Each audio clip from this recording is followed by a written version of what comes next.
Hey now, we are getting over, and I am the Silver King, Adam Silverstein, here to lead you through these hard times. Dada, with the latest WWE edition of your favorite professional wrestling podcast. That's right, Getting Over is back once again, just a few hours removed from the Raw after WrestleMania 41 to break down everything that happened in WWE, not only Monday night, but a little bit from Friday on the Go Home SmackDown to WWE WrestleMania 41. And of course, we will have a complete second look at WWE WrestleMania 41, all on this loaded weekly edition of the Getting Over Wrestling podcast. Vintage Chris Vanini will be along momentarily, but off the top, the Silver King does need to remind you that right here on the Getting Over Wrestling podcast, it's all about Defy. So head over to Apple Podcasts and Spotify, leave a 5-star rating on Apple, take a little extra time, leave a 5-star written review. If you do, we will read it live right here on the show. And we did get one more coming in from WrestleMania weekend. Beer League NE said, great work, guys, 5 stars. Great, straightforward wrestling analysis. The conversational style definitely makes it easy to follow what's happening in the world of wrestling. I enjoy this show almost as much as I enjoyed watching the 1996 Fiesta Bowl. Go Big Red. Shot across the bow at the Silver King and Steve Spurrier's first attempt at winning the national championship with Florida. We know he would come back and do that the very next year. Silver King just went ahead, grinded his ass off, put in hours upon hours of effort to deliver you all performance-enhancing audio, the likes of which has never been seen in the podcasting world. And I get insulted. My Florida Gators get insulted by Beer League NE after, by the way, winning a national championship in basketball just over a week ago. How dare you, sir? But no, we appreciate the review nevertheless, and we acknowledge you. Acknowledge. Big acknowledgement right there. Acknowledge. And we talk a lot about Apple Podcasts. Seriously, just leave us a 5-star rating on Spotify if you listen to us there. Even if you don't and you have the app, just go leave us the 5-star rating. We would greatly appreciate it. Don't forget to subscribe to us on YouTube at Getting Overcast, full-length audio episodes, full video interviews with your favorite talents. And follow us on social media at Getting Overcast on Twitter, at Getting Over on Blue Sky. You get episode drops, news, analysis, highlights, all of that good stuff. You vote in pre- and post-show polls surrounding premium live events, and you send in questions and comments for this show. We have never received as many messages as we did from the Go Home SmackDown for WWE WrestleMania 41 on Friday night to the Raw after WrestleMania on Monday. Literally hundreds of messages, DMs, everything. It is wild because WrestleMania 40 was so successful as an individual show, and so many of you had so much to say. We built up this podcast in a significant way around WrestleMania 40 because we were talking about the culmination of Cody Rhodes finishing his story, landing the plane, all of that, and we still received way more messages for WrestleMania 41. Now, given the truncated time we had to turn this show around and how many of your comments were in complete agreement with a lot of what we said, topics we already discussed on the show,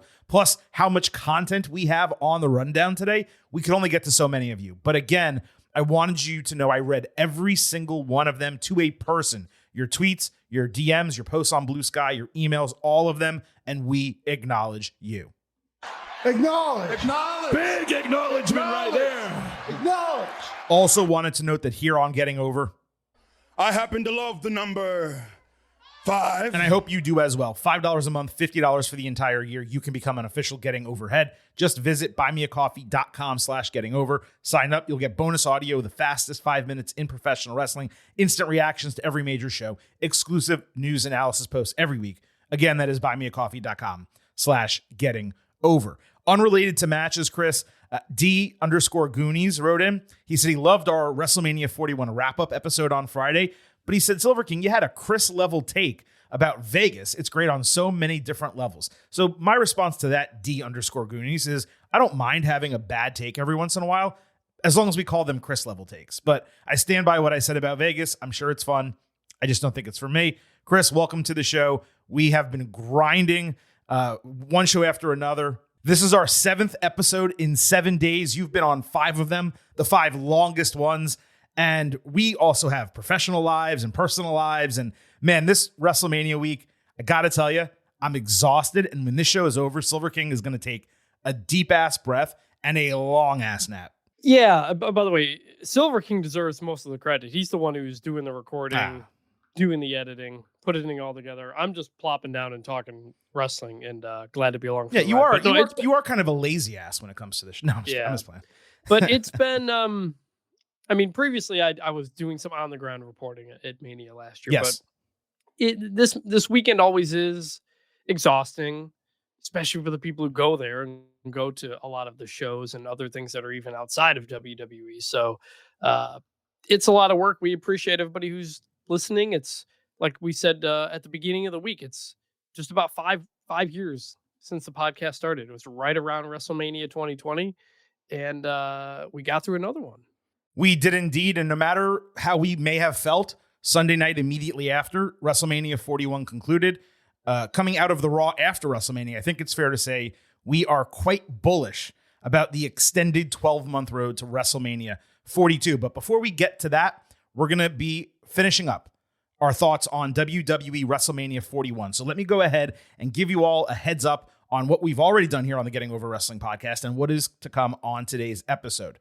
Please, if for some reason you have not listened to our WrestleMania 41 instant analysis episodes from Saturday's Night 1 and Sunday's Night 2, you should pause this show right now. Go into our podcast feed, listen to both of those episodes in their entirety, and then, of course, please consume this Raw after WrestleMania show. For those of you who watch NXT, and I really hope it's a lot of you, we also have an NXT Stand and Deliver instant analysis waiting for your earholes. As far as today's show, we're going to kick it off with a WWE WrestleMania 41 second look. We're going to go over the shows as a whole, some individual matches. We're not going to go through every single one, but there is some follow-up content that we wanted to share, some thoughts, some takes, whatever the case might be. Then we're actually going to review some comments made on the Pat McAfee show, both before WrestleMania and after WrestleMania. John Cena and Paul Heyman showed up there on Monday. A lot of stuff did tie into conversation topics that we've had, things that we've been curious about, and then Raw on WrestleMania, of course, that happened Monday night. You will get your main event, the good, the bad, and the ugly, as you always do. And then at the end of the show, we have some WWE news items to discuss, but we didn't want to delay our thoughts about WrestleMania, our second look at WrestleMania, or our immediate reaction to the Raw after WrestleMania by throwing that in earlier in the show. So that will be happening at the end. A little different format today, but we need to go through everything. Now, let's kick off, Chris, our WWE WrestleMania 41 second look. And before we go show by show, night by night, we promised we would address Pat McAfee on this show. And I really see no better time to do that than right off the top here. Chris, I'm completely 100% done with him. Like, all the way out. He's actively detracting from the matches, and he has become completely insufferable on commentary. McAfee, he's been trending that way for like the last 6 months, but he completely jumped the shark this weekend. He is so much more focused on trying to get himself over and make Pat McAfee part of everything than he is actually doing his job, which is to put over the superstars and their work. Everything that's happening right in front of him, he has the best seat. He's a fan that has the best seat, and he's hurting the product. The best commentators, and you heard this from Jim Nantz and Trevor Immelman during the Masters. You've heard it from Michael Cole and Corey Graves previously. Joe Tessitore has done this during football games. They know when to shut up as innately as they know when to speak. They know when to add life and color to a situation, and they know when a moment needs to speak for itself. There is no world in which we should be hearing McAfee as much as we do Cole during a match or segment, period. If he wants to be a fan and yeet for Jey Uso and bark for Braun Breaker, that's fine.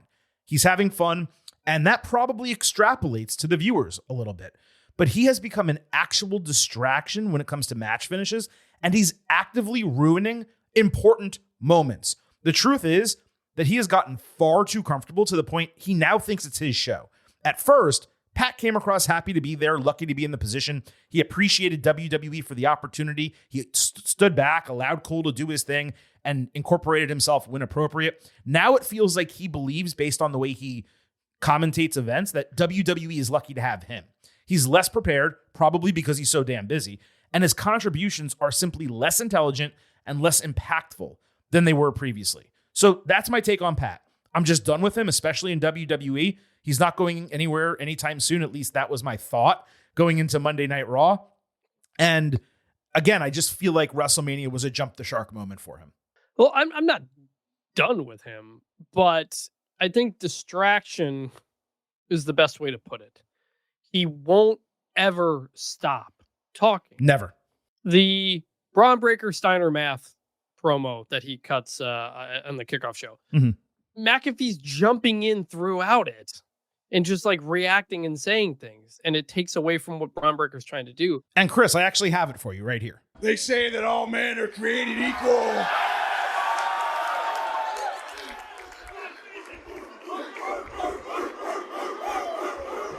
But if you look at this fatal four-way match and the members that are in it, you will see that that statement is not true.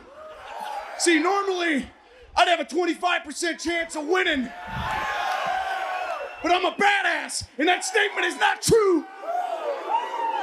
See, Dominic Mysterio knows that he can't beat me, so he's not even gonna try. So I've got a 50% chance of winning right out of the gate. Okay. Then you add Penta to the equation. Now, Penta is an incredible superstar, but Penta is scared of me. He's scared of the dog. So he's got a 25% chance of winning at best. You add that to my already 50% chance of winning, I got a 62.5% chance of winning. Yeah, you do. Then you add Finn Balor to the equation. Now, Finn Balor's record at WrestleMania is 1-3, which means he's got a 33.3% chance of winning. He's got a 66.7% chance of losing. You add that to my already 62.5% chance of winning, I got a 129.2% chance of winning. Hey, that adds up. And like, it wasn't that egregious, but just shut up. When McAfee started, he brought an energy that was not there on commentary. It was not in a good place. Michael Cole is a lot better now because of Pat McAfee. But he's gone a little too far now where he's just kind of there having fun and not really doing commentary. And it just sounds like a guy talking over the TV show you're watching too many times. That's a great way to put it. I've said this before, but like, I generally like McAfee on game day. I, for the most part, liked him on commentary, but it's going too far. I don't like him on his own show. And the show version of him is what is showing up more on commentary. Yes. Where he's just like, I'm just with my friends and we're making comments and we're just talking all the time. And it's too much. And so I understand why WWE's in business with him. He's a very good business to be in. Yes. But like, just pull it back a little bit. Remember the job of commentary. It's not just to sit here and talk about how amazing everything is all the time and just make all these noises. Just like, let Cole tell the story and you supplement that. It's a really great point. He needs to realize that this job is different from all his other jobs. It's closer to College Game Day, but like even on College Game Day, he'll just turn around mid-segment while someone else is making a point and start singing the team's fight song and the crowd goes wild, but he's interrupting someone else who's making a point. What you said though about him speaking while Cole is talking, while a match is going on, and it's like you're watching with a friend who just won't shut the hell up while you're trying to hear what commentary is saying. It's like when you watch the Super Bowl and you really want to hear the commercials and all your other friends are just yammering at the side, or there's a key moment at the end of a game, your team's down 2, and you want to just live the moment and experience what commentary is going to say, but all your friends are talking and screaming, or you're at a sports bar, you just wish everyone would shut the hell up. That's what McAfee on commentary is like right now, and he did not previously act that way. What it feels like now is that Michael Cole has ingratiated himself so much with Pat, where they're legitimate bros now. I mean, Cole's on his show literally all the time. So it just feels like it's a frat party when they're on commentary on Raw or on a premium live event on WrestleMania, when it shouldn't. This is a professional broadcast, and we have to be able to enjoy the product. It's not all about you guys. Yeah. So commentary on WrestleMania was not great. And McAfee was a big reason for that. Let me move that into Cole, because look, we love Cole. And his recent work on WWE has been fantastic the last couple of years. But there has been a major issue with Cole recently, It happened on WrestleMania, and it's bothering me to no end. This whole idea, and Pat does it also, of muted cursing. It is moronic. If you want to say holy shit, say holy shit. Yelling holy and like swallowing the curse, it's actively worse than just using other exclamations. We all know how to speak without fucking cursing. Yes, I did that on purpose. Cole has done it on TV for decades. Chris, you and I do it all the time on podcasts and radio hits. You're not a good broadcaster. You're not a good communicator if you cannot not curse. And Cole is undoubtedly a great broadcaster and communicator because we know he can do it. So enough of that crap. Conversely, Wade Barrett was incredible all week. He was the best of the three on commentary. I can only imagine how much worse the broadcast would have been without him. Give me Cole Wade and Corey Graves for big events. You want to throw Joe Tessitore in there for one reason or another. He's great as well. Keep McAfee on Raw. Let him ruin that show. At least it's just television. Keep him off my premium live events. We don't always have to compare Michael Cole to Jim Ross. That's not always fair because Jim Ross is probably the greatest to ever do it. Right. But Jim Ross, didn't swear. Jim Ross knew how to amp up the intensity and make it feel real without feeling like he was going over the top and acting. You believed everything Jim Ross said. And that's ultimately the most important part of commentary. Frankly, I think Joe Tessitore has been great at this. Oh, yeah. Of course. He has found that perfect balance between kind of being over the top wrestling, but you still believe in what he's saying. And Wade Barrett's great at that too. It's why I love them as a team. They've infinitely become the better team. It just is facts. They have. And there's a lot of, and we'll talk about it too on Raw, but like a lot of the big moments now, commentary, especially Cole and McAfee, are just kind of like going for like some over the top reaction instead of some sort of call we're going to remember. Yes. It happened with Becky Lynch. When Becky Lynch comes back, the first thing we hear from commentary is McAfee saying, "How do you feel now, Wade?" Like, I don't even remember what Wade Barrett said. I have no recollection. Yeah. That's the call that is with Becky Lynch's return. And I'm going to bring this up again on Raw, but yeah, it was not great. Also, to credit to Cole or in defense of Cole on one thing, you said this on the show. A lot of people did on social media too. When Cole said CM Punk was here at WrestleMania in living color, a lot of people thought he misnamed the band, which is Living Color. I think he was doing a pun, and he was saying he's here in living color. Yeah, he's saying Punk's here in. It was like a pun off the band name, so he got some heat for that from fans. That one, I get what he was going for. Yeah, no, I think that's fair. It was very easy to misconstrue it the way he did it. Like, he probably should have paused. Punk is here in living color or something like that. But yes, it was a good pun, and it was actually a great call from Michael Cole there. No question about it. But to briefly go back to what you were saying, Chris, what Cole and McAfee are doing now, it's performative.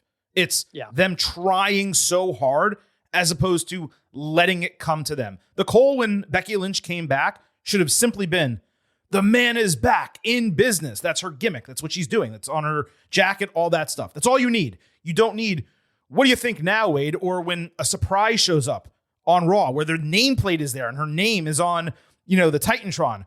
Is it? It is. No, we know it is because we see the name. Like, you're not even saying is it because there was no expectation for it to be a certain person, right? So it's way too performative, and they're losing the plot. And commentary's got to get back on track. When they are on track, they're incredible. Cole and McAfee can be incredible together. They just haven't been for the last 6 to 9 months, and it's really frustrating. You'll remember, Chris, it took a while for Stone Cold Steve Austin to get to the ring after he hit his music. Well, that's because Austin nearly crashed his ATV before he even got on the stage. Fan footage showed he missed the initial ramp, careened off to the side. They had to physically reset him to do the spot properly. So this shit was screwed from the beginning, which is crazy because this dude is a professional driver these days. A lot of you criticized the lady, by the way, saying she took a dive or was exaggerating. Let me tell you something. If you get embarrassed live in front of millions of people in the front row of a major show put on by a multi-billion-dollar corporation, you are doing yourself a disservice to not milk it for everything it's worth and then some. I certainly would not have acted the way she did. While sitting there, I would have been more like that behind the scenes potentially. But you are putting me over in a major way financially, or at least with stuff that has major financial value. You're not getting me out of there with some pictures and autographs and bullshit like that. You know the Stone Cold memes where he's doing his podcast and he sits back with his arms up? Yes. There was a good one here. I got texted me. Someone says in Stone Cold voice, "Hey man, I spun that goddamn corner. Next thing I know, poor gal's bumping for me like we're back in '98 in the middle of the garden."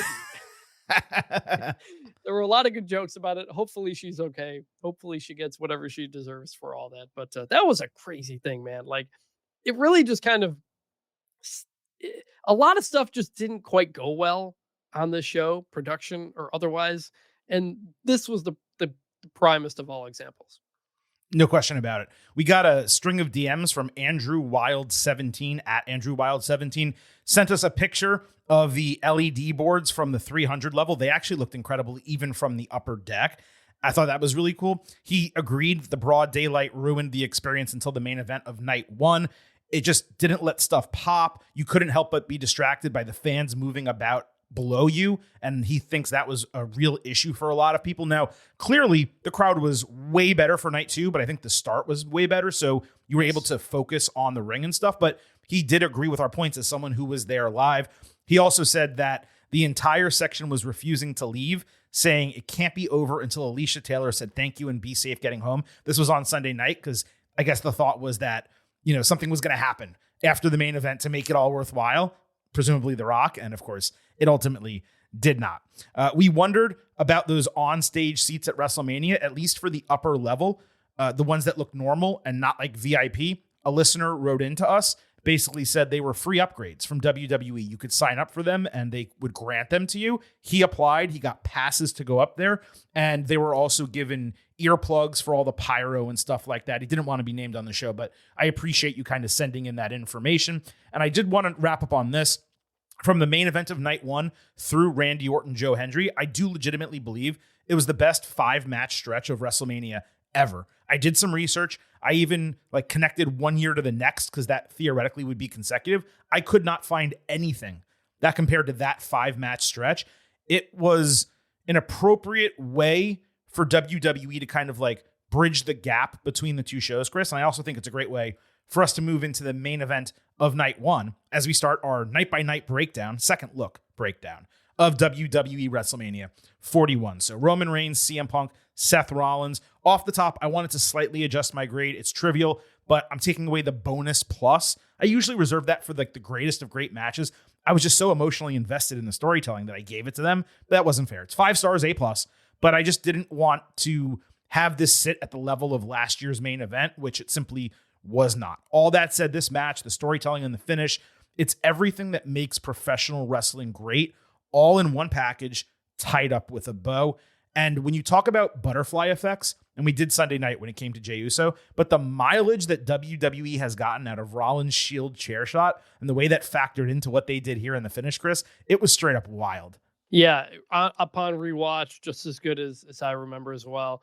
Low-key funniest part, when Heyman low blows Roman, he gets his arm stuck kind of, and he's twisting it and stuff. I don't know that it was stuck, but well, I mean, in character or whatever, and he really puts it in there before he pulls it out. I just think he wanted to really mangle the tribal nutsack, is what I think. With the facial expression and everything, just a little thing again from Paul Heyman that makes him so good. Yeah, no question about it. There were 2 emotional visuals I overlooked Saturday. The first was Reigns stopping at the bottom of the ramp with a huge picture of his father, Sika, looking over him from one of those LED boards. That was incredible. And the second was Punk standing alone in the ring after the match, basically crying while saying to himself, I effing did it. And he said that while looking at the crowd, the WrestleMania sign. He sure as hell did, man. This was a legitimately incredible night for him. It was a perfect WrestleMania moment. The video package, the entrance, his classic gear, the hoodie, Heyman there with him, the entrance in terms of with his watch, the entire crowd being all in for him. You could tell how much this meant to Punk. And I bet you, if you said to him, tonight you have to retire and never wrestle again, he probably would have said, you know what? I went out the way I wanted to. The Punk video package, I said this before, but it was the best thing from all of WrestleMania to me. I've rewatched it 20 times. It's everything you would want in that moment. The call back to the old promo back in the day, the shots back and forth. it's everything. That video like just showed everything you love about wrestling because it rewards you as someone who followed his career for 20 plus years and all that stuff. It's like, you remember that. Yeah. We remember that too. And let's go back to that. Using this Fire Burns, the piano version at the beginning, just fantastic stuff. Last couple thoughts on this. Roman was dressed in all black and white, no red. Mhm. And he didn't really adopt the red until the bloodline started. And I wondered if him going back to black and white was like a further signification as to what would come, which is the bloodline is gone now. It's just back to Roman. When Roman came back, back in 2020, he was just wearing black and white. And then as the bloodline happened, he started to incorporate red. And it was just black and white. And I think it was a good little look. Paul Heyman sitting in the corner of the ring when Seth Rollins did his chair shots at the end. Another just great little thing from Heyman, just like looking proud as he's sitting on the ground in the corner. And then I didn't even like think about it until till rewatching. But Seth walking out with the chair, to what you said about the shielding and the mileage they've gotten out of it. He took the chair with him, just like he did when the turn happened all those many years ago. So a lot of really good stuff. I wonder if he actually keeps those chairs. Like, or I mean, in this day and age, WWE is probably selling them or something like that. But that's a good question to ask him if and when we get him on the podcast again. Like, does he just keep those chairs and put them somewhere? Because that could be pretty damn cool. For everyone who tweeted that Punk threw up a 3 on his entrance, no, he didn't. It was just the way his hand looked at the time. And even if he did, it was not for The Rock. Okay, let me just put it that way. Reigns, by the way, remains a 2.99 kick-out artiste. The one after the catch pedigree stomp, I think it was an all-time 2.99 kick-out. Reigns and Kenny Omega are the two best in the world at this. There's no one close to them. Not Will Ospreay, not Seth Rollins, not CM Punk. Nobody. It is Roman Reigns and Kenny Omega, probably Omega over Reigns, but they are 1 and 2, zero question. It is a learned skill. They are the top tier, and wrestlers, you will be better off for it if you learn how to kick out at 2.99, like both of those guys. I did say this on the instant analysis. The serenading of Rollins as he held the chair in the air, and again after the bell as he celebrated, it was so ridiculously cinematic watching it back. Production went to a replay at this part, but it was also awesome seeing Rollins mock Punk doing the pipe bomb, sitting down in the ring, while Heyman mocked Reigns with the signature bow. He did it to Reigns, and then he did it to Rollins, like basically turning to the side. I thought that was great. Trevor at Trevor_Daniels wrote in, didn't you call all of this finish? So this is a predictable finish. I think he meant this is so predictable. But guess what, Trevor? Sometimes predictable is good.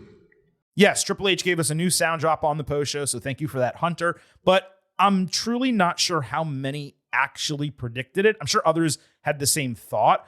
There were a lot of ways this match could have gone. This was the best way. I see absolutely nothing wrong with having an inkling of that beforehand and seeing it come to fruition, just like with the main event of WrestleMania last year. I think that was more telegraphed. WrestleMania 40, you're going to get the Avengers Assemble type of situation.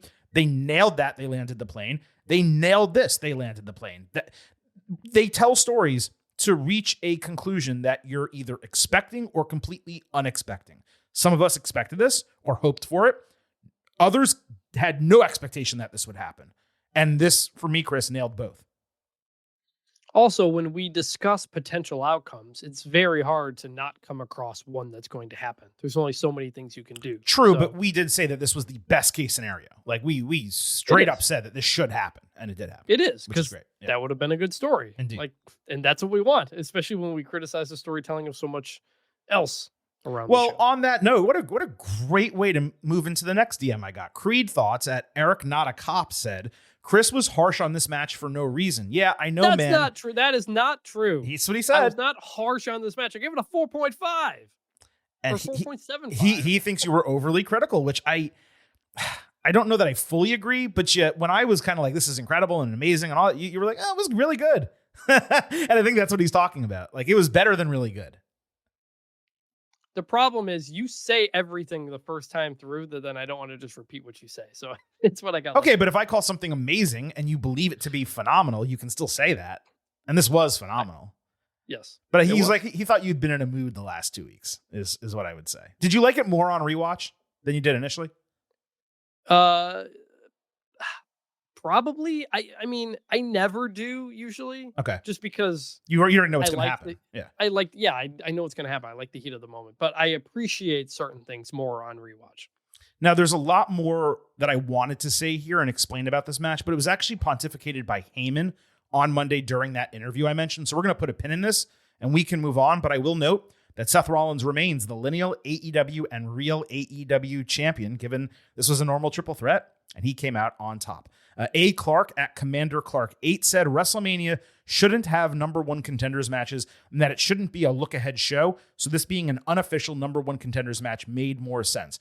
Others sent in the complete opposite take, given what Reigns and Punk said in those interviews that we mentioned on the instant analysis from Saturday night. I think WWE showed Monday night precisely why they booked this match the way they did in terms of it not having an official number one contendership stipulation. And to that end, I think Clark is actually right, though I disagree that you can't have a number one contendership on WrestleMania.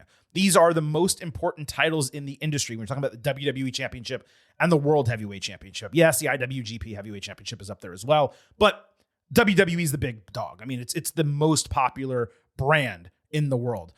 You just need to build it differently and with greater gravitas, but you can absolutely have a number one contendership at WrestleMania. You can, but when you have a World Heavyweight Championship on the same day of the show, it is inherently a little bit awkward, I think. So, we talked about that leading in. Should there be some sort of announced stakes and all this stuff? It is a tough spot. My issue wasn't with that. My issue was just the inconsistency of the story going in. Right. And when we got that CM Punk vignette, like, I was like, this is the story of the match. Yeah. This is what we should have leaned into a lot more instead of just revealing it in a contract.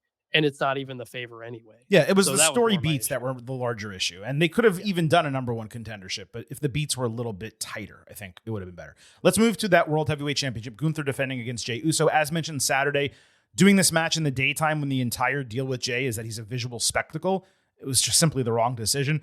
Good job by Cole setting the scene that Jey was 0-6 in world title matches, 0-3 against Gunther. Jay's gear, Chris, was really ugly for someone who was going to win a world championship. I could not get that out of my mind. You want to look as sharp as possible. This is going to be the moment. All pictures of you historically in WWE are going to be with your brother winning tag team championships and you winning a world heavyweight championship. And he wore that. I just thought it was so ugly. Honestly, off the top of my head, I couldn't even tell you what it was. It was like blue and like dark yellow, not even gold necessarily. It was just, go look it up while I'm talking and we'll circle back. You let me know what you think. We're honest on this podcast, even if it means admitting error or changing our opinions. Starting this match at the entrances, skipping the entire opening of WrestleMania, which was way worse for night one than it was for night two. It was a lot quicker to get into the match, but being more rested watching in the morning, maybe being in a better mood. I cannot pinpoint why exactly. I enjoyed this match much more on rewatch than I did watching live. Now, I maintain what I said Saturday night. It did not deliver on the brutality promised from the feud. Jay literally told Gunther to call his mom and say goodbye, and he was going to call his mom and apologize for what he was going to do. What did he do? 3 Uso splashes and a powerbomb, and these two have wrestled better matches before, as I've said. This should have been the best of their 4-match series, not the third best. We also saw a year ago what it took for Sami Zayn to beat Gunther, and Jay didn't really go to those lengths, right? Now, all that said, the match story was compelling. With Jay going toe-to-toe with Gunther the entire time, it was Jay proving his preparation, showing he was undeniable, taking down a big bad man as the plucky underdog. For 2025, this did not hit all the beats we wanted, and it did not deliver on the brutality that I mentioned Saturday. But it was very much an old school, heel-conquering type of booking, very throwback. Really, the most significant flaw was the finish, not building to a crescendo, hitting the climax moment. You improve that, and we're talking about this match much differently. I now feel comfortable giving a grade, which I did not do on the instant analysis, 3.5 stars, and to be better than I thought initially, but not what it should have been for Jay's big moment. Looking at Jay's pants, yes, they're pretty ugly, but I think a lot of what he wears is kind of But you can it's match. kind of what it is. You can match and look better, though. Yeah, I think going back to this, the crowd was not like into the match part of it because it was the first match. It's daylight out. People are still filing in and all this kind There of was stuff. no And so momentum or anything. Yeah. yeah, there wasn't a lot of energy. They get going. And I think we were all shocked by the finish again because of how quickly Gunther tapped out. I think if you just extend that finishing sequence, the way we think about this match is totally different. Yeah. It was not hard. We were shocked that Gunther tapped so quickly. I'm like, some people were like, a lot of internet people, I can't believe Gunther would tap out to Jay. That's not my issue. My issue is that he tapped out so quickly. Yeah. Like, it's just very not in character for Gunther to do that. And it would have been more if he just kind of leaned into that more. I will also say there's way too much talk about the quality of this match when it really is about the moment for Jey Uso in this championship and how unbelievable that is for the path he took to get here. We'll talk about this more on Raw as it kind of comes up. Yeah. But like, whether or not the match was amazing or not, like, that shouldn't take away from Jey Uso becoming a world champion, which is awesome. Ridiculous. It was. And all of your comments on this match were 50-50 split. Some loved the finish, the idea that Gunther tapped out. Others agreed that it worked in theory, but went way too quick. John D. at Jorge Blanco said Gunther is a frontrunner who has never faced real adversity, panics when he does. I disagree with that. He's faced major adversity, both on the main roster and in NXT. I just think he has a flaw, and it's moves like that. His character has a flaw. He tapped out to Ilya Dragunov similarly, but that was a much more intense match. It was 30 minutes of them beating the ever-loving shit out of each other. This was 15 minutes, slow-paced, old-school wrestling.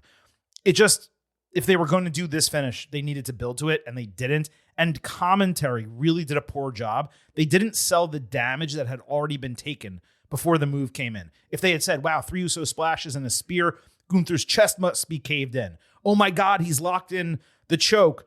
He's going to take the breath out of his lungs. Like, if they did that and if it lasted longer, I just think that moment hits way, way harder. I thought there was one huge other miss here by WWE production, and that was not having a camera on Rikishi. Cole said he was at Allegiant Stadium. Roman Reigns said he had 2 suites worth of family there. So I assume the Anawahi clan was probably pretty excited that Jey Uso won the World Heavyweight Championship. WWE is trying to do more of a sports presentation, yet every other major sport would have had a shot of the family immediately after a win like that.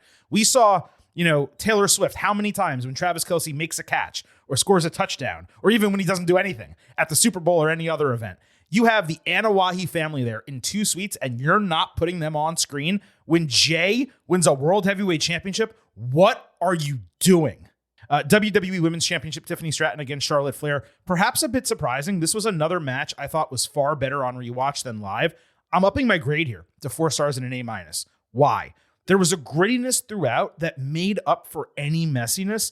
And I believe, again, I hate to keep harping on this, if commentary did its job better, it would have been received as intended. The whole point, and really, this should have been the frickin' storyline going in, was Charlotte seeing Tiffy as a threat, someone from the younger generation who was trying to replace her. She even screamed at her in the match, that exact line.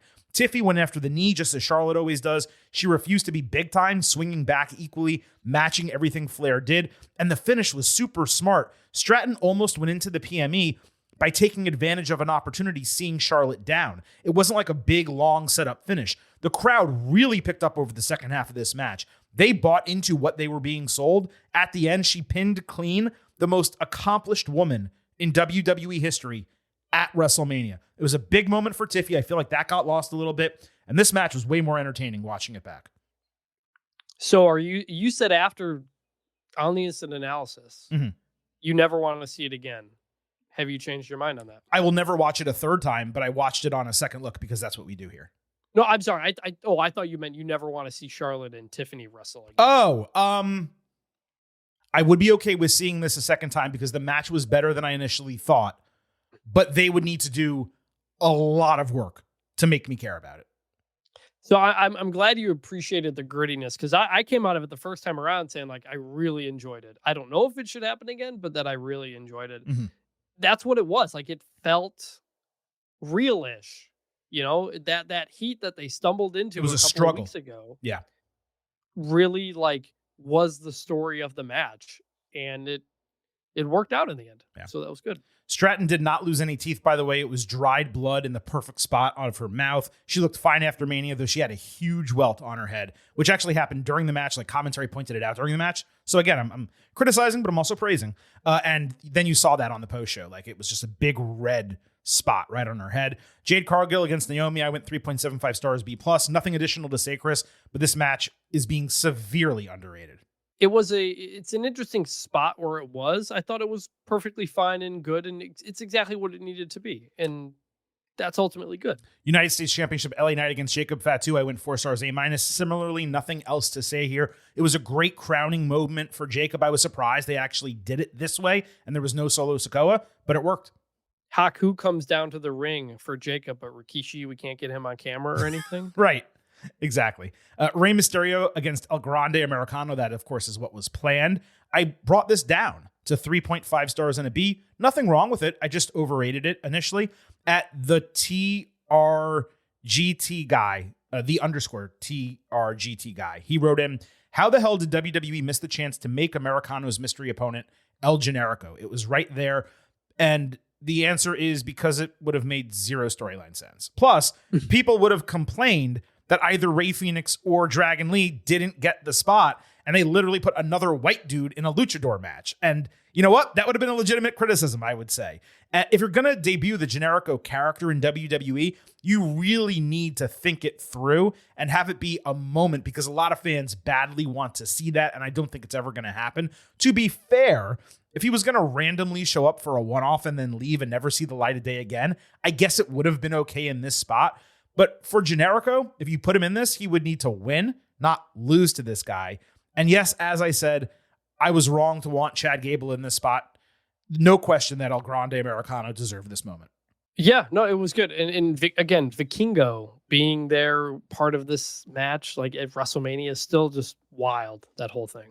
Another match I downgraded, World Tag Team Championships, War Raiders against New Day, down a whole half point to 3.25 stars B. I really liked Ivar's run of offense, and I liked it so much that I overrated the entire match because of it. It was better than most are giving it credit for being, but it was just all Ivar.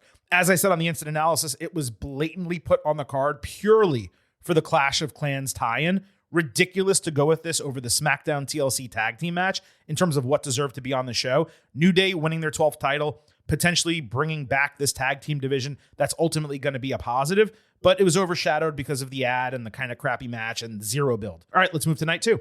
WWE Championship, Cody Rhodes defending against John Cena in the main event. An immediate thought I had after this match was that, okay, the finish sucked, but the implications of Cena with the title, the way he barely celebrated after the bell, wore the title up the ramp, carrying it on his back, like he carried the company on his back, as we discussed. And then the way that he spoke about it on Monday, we'll talk about that in a little bit. Those could lead to some ridiculously awesome story beats over the next 8 months.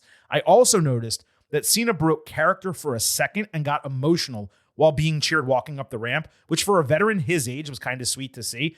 And McAfee tried to run past him and beat the camera. I'm guessing he just badly had to take a piss or something like that. But he got stopped short and was forced to wait for Cena to make this long, slow walk. I thought that was very funny. I missed that. That's interesting. Yeah, watch that at the end. It's really funny. Lot of people, mixing their frustration with the finish by saying the match wasn't good. And I still don't agree with that. Yeah, I don't agree either. I think the match was fine. It was solid. Like, yeah, it was slow and plodding. That's the point. Mm-hmm. We've never seen John Cena do that before. He's doing 5 moves of doom, but doing them in a way where you won't cheer for them and types of stuff. There was very much an art to that. And I said at the time, up until the finish, I thought the match was fine. It was good. I liked it. So dividing those two, I still think the match was good. Yeah, well, I think it achieved what it attempted to achieve. The match did. It's a C match as far as I'm concerned. People think it was worse than that. That's your prerogative. I get it. You want to take the booking into consideration in terms of the Travis Scott of it all. That's fine. But the actual wrestling was C wrestling because they accomplished the goal. It was meant to be boring. It was meant for Cena to be physically dominant and go through the motions the exact way that you just described, Chris. And I feel like that is getting lost, that they accomplished their goal And sure, do you want a match like that in the main event of WrestleMania, especially night 2? No, you don't.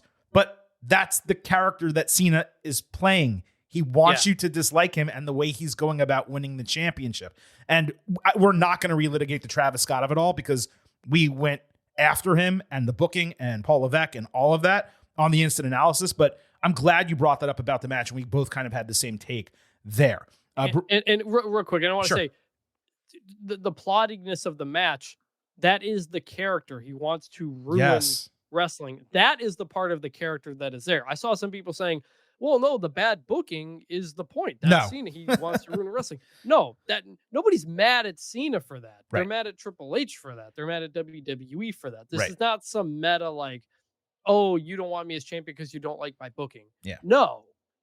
You want to do that. You want to ruin wrestling in kayfabe. Yes. And that is what John Cena was doing. And ultimately, my last thought on the main event is it's pretty wild that Elimination Chamber had the bigger finish than WrestleMania. Well, I'm gonna get to that momentarily. But to your point, ruining wrestling is wrestling slow and plotting matches, giving the fans a retirement run that he promised, but not in the way they want, and then taking the WWE Championship away with him. That way fans cannot enjoy it, and WWE loses its legacy. That's the gimmick. And you could not like that. It's totally fair if you don't. But they have played that beat by beat exactly the way they are intending. Again, the lone issue, really, the finish of the match and the Travis Scott of it all. At Brett_Milan pointed out there was a disgusting cherry on top of the shit Sunday here in that Cole has been passionate and euphoric about Cody winning just last year, his entire run, putting him over immensely. And then Cena wins and he's like, well, Cena's now the champion. Good for him. He's the GOAT. He has won 17 championships. When he should have been indignant that Rhodes got screwed in this manner and Cena won the title the way he did, both in the moment and in the storyline. And I thought he was completely right. Again, Cole was rough both nights of WrestleMania. He was much better Monday night on Raw, but not during WrestleMania. He really struggled. He's been on a terrific run of commentary, but to not sell this moment the way he needed to, the way WWE needed to, and the way both Cena and Rhodes needed him to, it was a failure. Yeah, that's where it feels like he's reacting as a viewer instead of selling the story. Mm-hmm. With Jim Ross, again, the greatest skill he had as a commentator was selling disgust. Mm-hmm. Think about the things he would say about Triple H for doing something dastardly. Like, he's telling you this is why you should feel this way and not just here's how I feel. Right. That's the second step that with McAfee they've kind of been missing. Now, obviously, there was a lot of reaction from you all to this match. Much of it was repeating what we said on the instant analysis. D_Goonies said Rock showing up Monday would be comical. It would piss everyone off even more. Well, how about not showing up to Raw, but instead making an appearance Tuesday on the Pat McAfee show after all the WWE events are done and you completely no-showed everything? And that, Chris, is the perfect lead into something significant I felt we missed Sunday night. Discussing The Rock and the role he appears to have played in this cluster F of the storyline. The factual details, they simply do not exist at this time because, as I've said on many occasions, both on this podcast and on buymeacoffee.com/gettingover, please sign up, support the show. There is an extremely small group of people who actually know what The Rock can and cannot do, plans to do, and does not plan to do. However, if we try to dissect this, like we did the situation ahead of WrestleMania 40, when we really went deep on The Rock, I feel like some intelligent and reasonable presumptions can be made. This is how I have digested the situation, thinking everything through. Going back to WrestleMania 40, let's remember, The Rock legitimately, factually, hijacked Triple H's main event booking, nearly derailed Cody finishing his story for pure self-aggrandizement of taking the final spot on the card to fight his own cousin. It was miraculous and somewhat otherworldly that he changed his mind. WWE was able to pivot, and it all came off incredibly well. It was one of the... No. It's not changed his mind. You got to credit The Rock. I watched that documentary about WrestleMania 40. It was the Rock's idea. They could tell this even better story. Of course. But one of the greatest WrestleMania builds of all time, I thought, at the end of the day. But what Rock did at the start still happened. Then, just a few months ago, we discussed the insanity of his promo on Netflix, breaking kayfabe, ruining the story from the Raw after Mania last year. Then Rock comes back and does the soul shit, Way too on the nose, made no sense. But again, it appeared as if WWE Creative was about to make it all work in the end, given the heel turn at Elimination Chamber, even with the involvement of Travis Scott.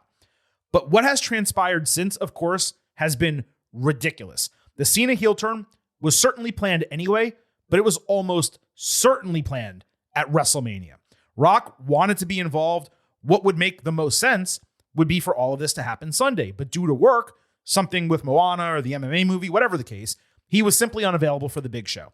So he clearly used his power to change plans, just like he did last year, pushing it up to Elimination Chamber. That would track with Cena winning the number one contendership relatively clean and not actually needing to turn that night. Now, I cannot speak to the specifics of Travis Scott, but it appears as if he was made part of this specifically to serve as Rock's proxy at WrestleMania, which is why Rock was not mentioned in promos leading into the show, as it would have led fans to believe Rock would actually be there. Certainly didn't help, by the way, that Big E assumed as much on the countdown Sunday before the show began. So while there were issues with the promo segments going in and the crowd reaction and everything we mentioned on the instant analysis, none of it really mattered because the entire build was inherently flawed from the beginning, given Rock seemingly forced plans to change for the worse, just like last year, yet had no plan to actually see it all through. The only difference this time around is we loved initially that we got the Cena heel turn. So we as fans could not have foreseen that the eventual booking would be so disastrous and Rock would not show up. I'm not saying Paul Levesque is without blame. I'm not saying Cena didn't struggle with some of his promos. Obviously, I talked about the crowd and them not playing along and how that was a major issue that people are still continuously underplaying outside of this podcast. But if there was an original... including in this podcast, I'm still not on board with that. But I'm not going to let you derail me. That was a major reason why this failed. I mean, the booking was shit, but that was a major reason why it failed. But the point is, if there was an original sin to all of this, it was The Rock, who again, and unsustainably, I might add, continues to force WWE to work around him, despite only having one foot in the company at any given time. And really, it's not even a foot. It's a pinky toe. He actively hurt the road to WrestleMania and WrestleMania itself by injecting himself into creative and derailing long-term storytelling. Rock can absolutely be a value add for WWE, but he needs to work within the confines of the creative and what Triple H has rolling. Not showing up at Mania by Rock, that was completely big-leaguing an entire industry and its fan base, which he praised up and down 1 year ago. He had gained a lot of goodwill back after the road to WrestleMania last year. The dude straight up flushed it all down the toilet over the last 2 months. I think I gave The Rock my Gimmick Change of the Year award. You did. For the Meaties and maybe Smack Talker of the Year, because he came back last year and did his normal Rock thing that people don't like. And then he pivoted to just being a wrestler again. Not wrestling, but like cutting wrestling promos and leaning into the heelness of it all. And we respected him again. That was a Rock we hadn't seen in almost 20 years. Right. And we were sad to see him go last year. And then he comes back for the Netflix thing, does his corporate whatever, shout out all the executives. Then he comes back again and says, oh, by the way, Cody and we're good friends. And we went down this brief soul storyline, which I hated. You didn't not like it. You didn't like it, but said like, there's something here, which they then told. Well, I hated the soul aspect of it. I thought that was idiotic. Literally saying to someone, I want your soul in 2025 professional wrestling is ridiculous, especially when you're not The Undertaker or Paul Bearer or something like that. If you know The Rock is not going to be there at whatever point they knew he wasn't going to be there, that should have been said in some promo by John Cena. Just say, yeah, I know I was with The Rock, but I'm my own man still. No, Cody, your boy isn't going to be at WrestleMania. Why would you have linked with him? Like something like that. Yes, address it. Make it known. And don't use Travis Scott in the finish. And if you're the Rock's people, you should want that out there because now everybody's just mad at The Rock. Yep, exactly. Now, before we move out of this, I just wanted to address this contention that was out there after WrestleMania Night 2, that Triple H is now a terrible booker because of the main event. It's an absolutely insane take to have. No booker is perfect. Many of them make major mistakes. We all love to think that if we had the pencil, everything we plan and write would be perceived perfectly because we know what's best for wrestling and we know what's best for wrestling fans. That's utter bullshit. In this case, we don't know the specifics of what happened behind the scenes. Even if you put it completely on Triple H's booking, and it was his idea to do Travis Scott and his idea to do everything, this is still the same person who led creative for the Night 1 main event, for wins by Io Sky, Dominic Mysterio, Drew McIntyre, and Jacob Fatu. And he made the call to book Joe Hendry instead of just elevating Solo Sikoa or someone else. He's also the person, and we have no idea how this works behind the scenes, who may have been told by sales, hey, we sold a Clash of Clans match integration. You need to make that work at WrestleMania. You can hate any match or creative that you choose, but let's please not be hyperbolic when the WWE creative, even on the road to WrestleMania, is still eons better than it had been under the prior regime for most of the last 15 years. Yes. He's not Vince. He's not running the entire company. And so that's why they call him Chief Content Officer. Yep. Because that's what he's in charge of. There are creative moves that will be his mistake and that will be poor. And there's also a lot of other things that impact what happens on your television that he may have his hand forced or his hands tied behind his back in certain circumstances. Yes. But also, I didn't like the build to a lot of this part of Mania. Yeah, totally. Which was just general booking that was on him. Yeah. But as far as the main event, we just don't know enough to say. Exactly. And by the way, Brandon Mooney at Colonel Mooney, he was the listener who suggested the wager over Cena's theme that Chris will now have to rap, given Cena won his 17th World Heavyweight Championship in WWE. We will circle back to that in a future edition of the Getting Over Wrestling podcast. Going through the rest of night 2, Women's World Championship, Io Sky, Bianca Belair, and Rhea Ripley. 5 stars, A+ is what I gave it. There is nothing else to say regarding that. A handful of you wrote in that you were closer to Chris's opinion initially, that you weren't huge Io fans despite respecting her skill coming in, but you came out of it actually caring about her and loving her even more, maybe not Silver King level, but pretty damn close. That was music to my ears, as was C. Cheney at 2 Chains YZ saying that Silver King is on a generational run after this match. I presume he meant in terms of like things I wanted to happen actually happening, which yes, I absolutely agree. Luke Ryan at Luke2177, a few others agreed. 5 more minutes of this match would have sent it to the moon in terms of it being an all-timer. He also asked, Chris, how much more do you like Io now and how much more do you care about her? I like her a lot more. I care about her more, which by the way is really good booking. That whole triple threat storyline. I'm still limited, and it came across on Raw, like her inability to cut much of a promo in English is still just a missed connection I can't fully make, but she's clearly established herself as one of the best women in the company, and she should be positioned as such. But how deep of stories can you get in if it's just her and somebody else? Because she was kind of the outlier of the story, the third wheel as the champion, which is an interesting story to tell. Well, there's an inherent difficulty in an American company with a woman whose English is limited, and she does well, and she's better, and it's great that WWE's letting her speak on the mic, and that certainly did not happen under the prior regime. But nevertheless, there is a limit in terms of storytelling with her in that aspect. Now, there's other ways you can do it through taped promos and having other women that you're feuding with kind of carry the water a little bit more, make it more physical than it is verbal. But yes, there is an inherent difficulty there. That should not, though, impact how much you like, love, or can buy into a wrestler being great. And that's my contention with Io. People didn't say that really about Asuka. And Io's akin to her in almost every single way, both in terms of talent, ability, presence, charisma. Asuka, okay, charisma. Well, Asuka's Asuka. Yeah, I'm sorry. Asuka's Asuka. Yeah, she's special. That's where, you can connect with Asuka through her physical emoting in different ways. That's true. I saw this post on Reddit I wanted to give shine to. In the last year plus, Bianca Belair has stepped away from the singles division, where we had grown tired of her dominating. She helped legitimately build the tag team division as its star. She supported Jade as she began her WWE career, probably did more behind the scenes to help her. Helped Naomi immediately regain prominence in the company, despite she came in just kind of as another mid-carder like she used to be. She cut one of the best promos of her career. She helped sell not one but 2 WrestleMania matches simultaneously. She remained incredible in the ring. She put on another banger match at WrestleMania. She takes the fall in that match, puts over Io, mind you, and remains a great person off the screen, doing tons of charity work with kids and all that type of stuff. Also, she legitimately won her way into the Mania match by winning a number one contendership at Elimination Chamber. This is the woman people are booing because they like Rhea Ripley more, as Daniel Bryan would say, fickle. And I also did, it goes back to Chamber, where people said, oh, Bianca Belair again.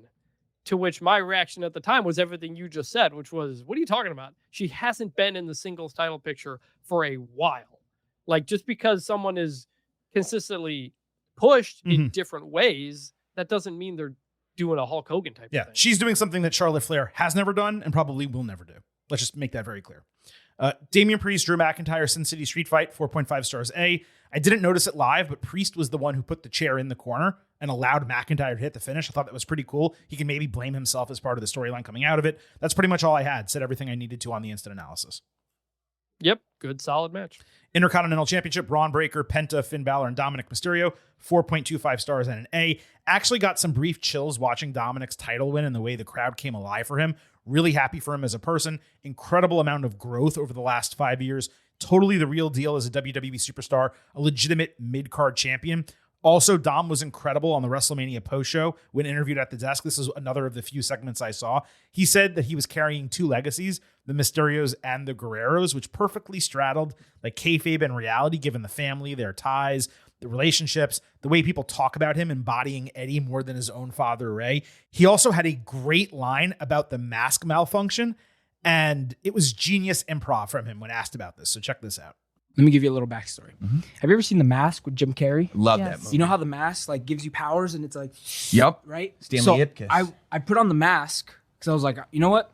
I was like, I feel like it's going to give me some powers, right? Right. So I had the mask, felt powerful, but then I was like, nah, I'm Dirty Dom. I don't need to hide my face. I'm the greatest looking Mysterio of all time, greatest living Mysterio of all time. So then I was like, let me take this off. So when I went to take it off, it was like, don't go. It just kept saying culture, history, lucha. And I said, nope, it's time.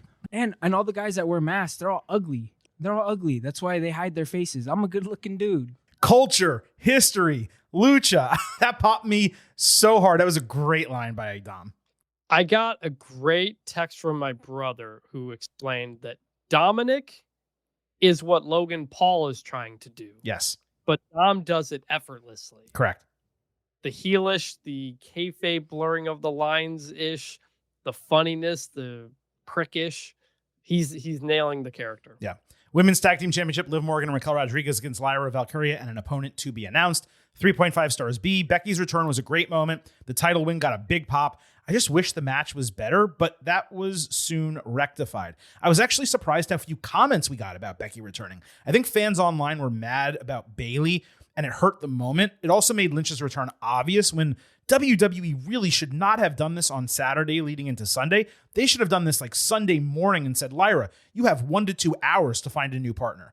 And we knew Becky Lynch was there because she was at the Hall of Fame ceremony. So all of a sudden you can ramp that up, but it's 2 hours of speculation, not 26 hours of people getting angry about it.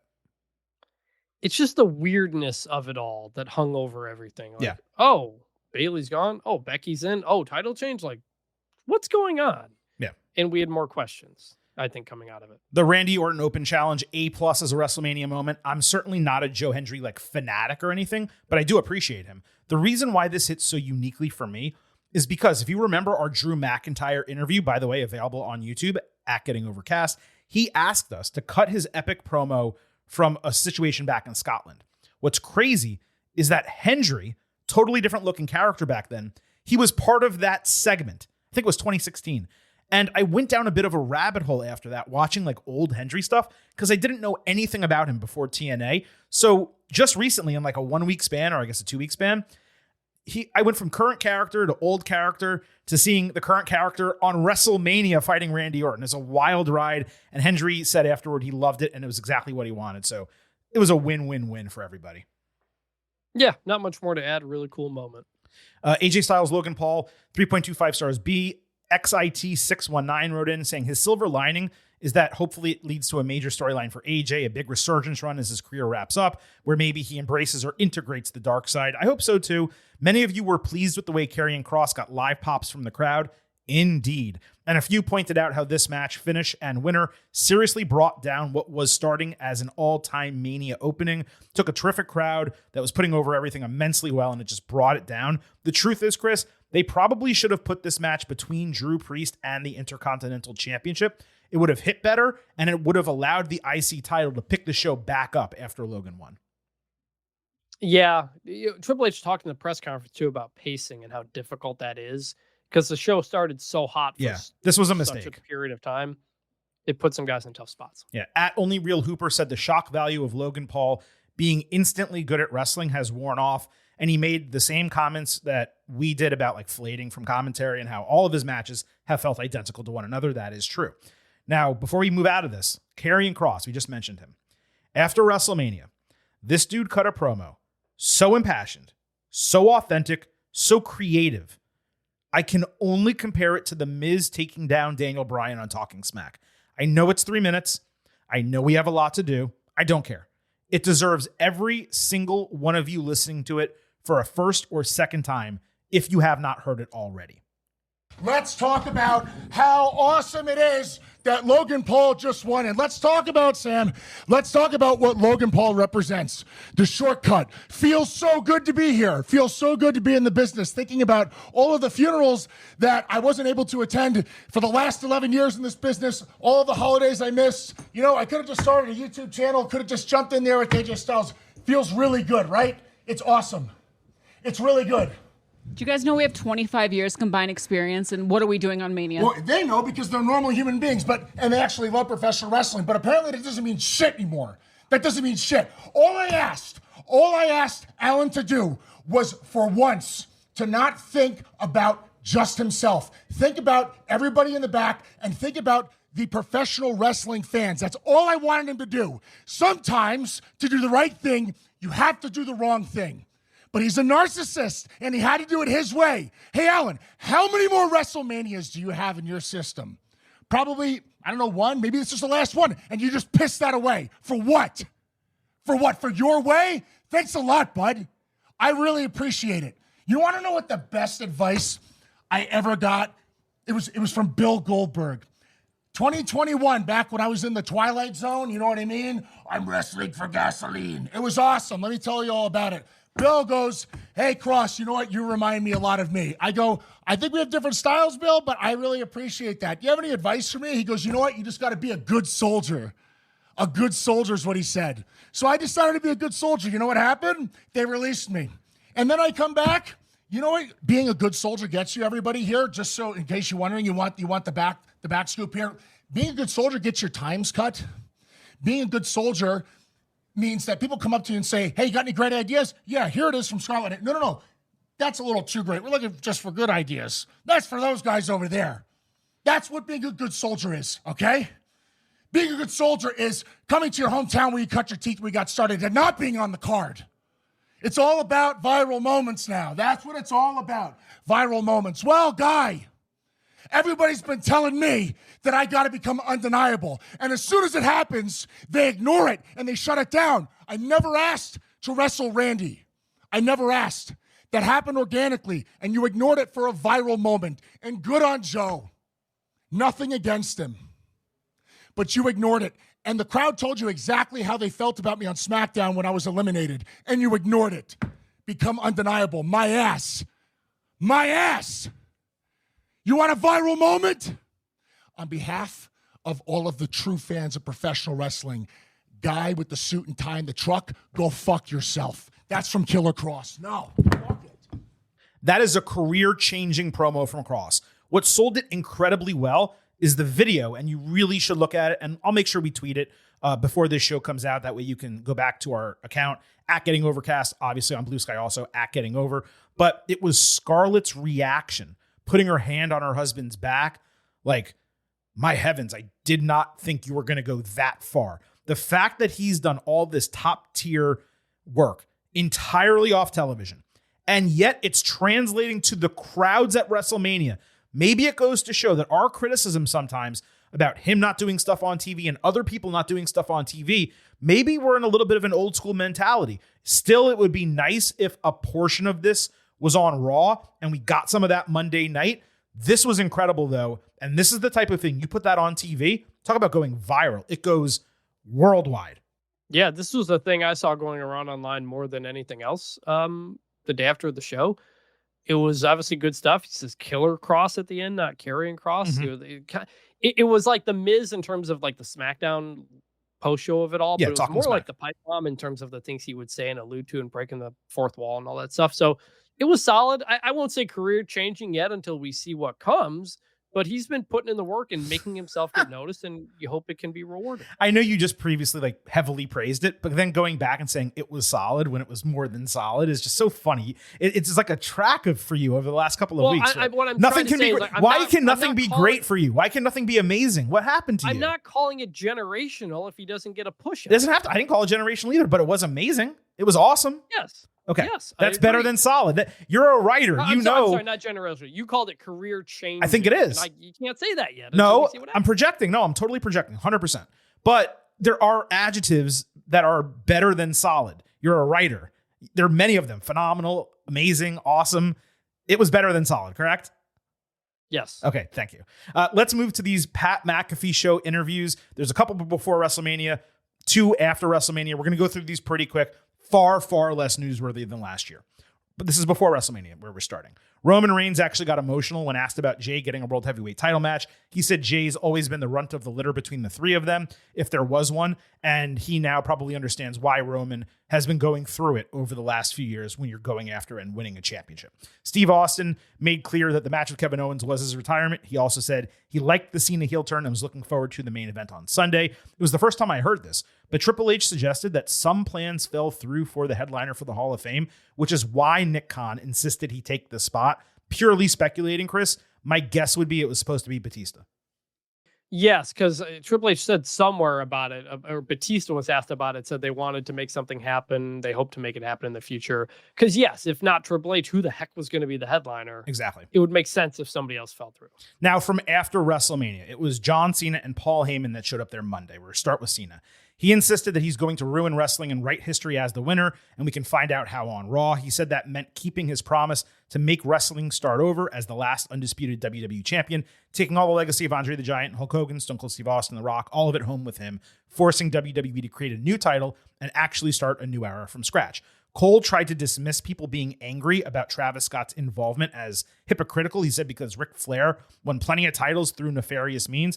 I found that to be straight up insulting and not fitting of his character, given he's been a babyface commentator praising Cody for 3 years in kayfabe and reality. This was more of a reality setting, sure, but that was bullshit from Cole. I hated that. Despite McAfee and Cole trying to bond with Cena in reality, Cena kept turning around and shitting on fans, saying it's not a functional relationship. They don't matter. They're not the people who came into the industry with him, and he doesn't care about them. It was immensely effective work by Cena, softened by others not getting it. If McAfee and Cole and the others on the panel had sold it better, it would have worked better. But it continued what I was talking about earlier. Despite any distaste that we had about the main event and some of his early promos, Cena's heel work has really been on point the last 3 or so weeks. Cena insisted this is a for-real retirement by every definition. There's not a dollar amount that he could be paid to return to WWE or wrestling. He admitted that might be a shot at others before him who've done the opposite, but he said it's true. Cena confused Tommy Boy and Black Sheep, 2 classic Chris Farley films. That was perhaps the most heelish thing he's done across the entire weekend. He admitted to getting a hair transplant for his bald spot. LeBron James, by the way, could learn from him about being honest. His best line may have been about Randy Orton and Batista somehow changing bodies since he's been gone, which was legitimately hysterical. Cena put over Dominic Mysterio in a major way, saying he makes stuff look effortless. He compared him to Orton in that way and said he's going to be the most famous Mysterio ever. He also put over Logan Paul for being athletic, authentic to himself, and thought he had a bright future in WWE. Let's hope not. And Cena ended by again refusing to give anything away. I really appreciated the way he kept kayfabe, despite being in a situation where he was blurring the lines with his reality. I hated the fact that Cena was pre-announced for the show, but I loved what he actually did Monday afternoon, even if half the questions were awful. Yeah, because he handled it really well, and I'm glad he didn't just cut a promo there and be like, save it for Raw. That was smart. That's good business.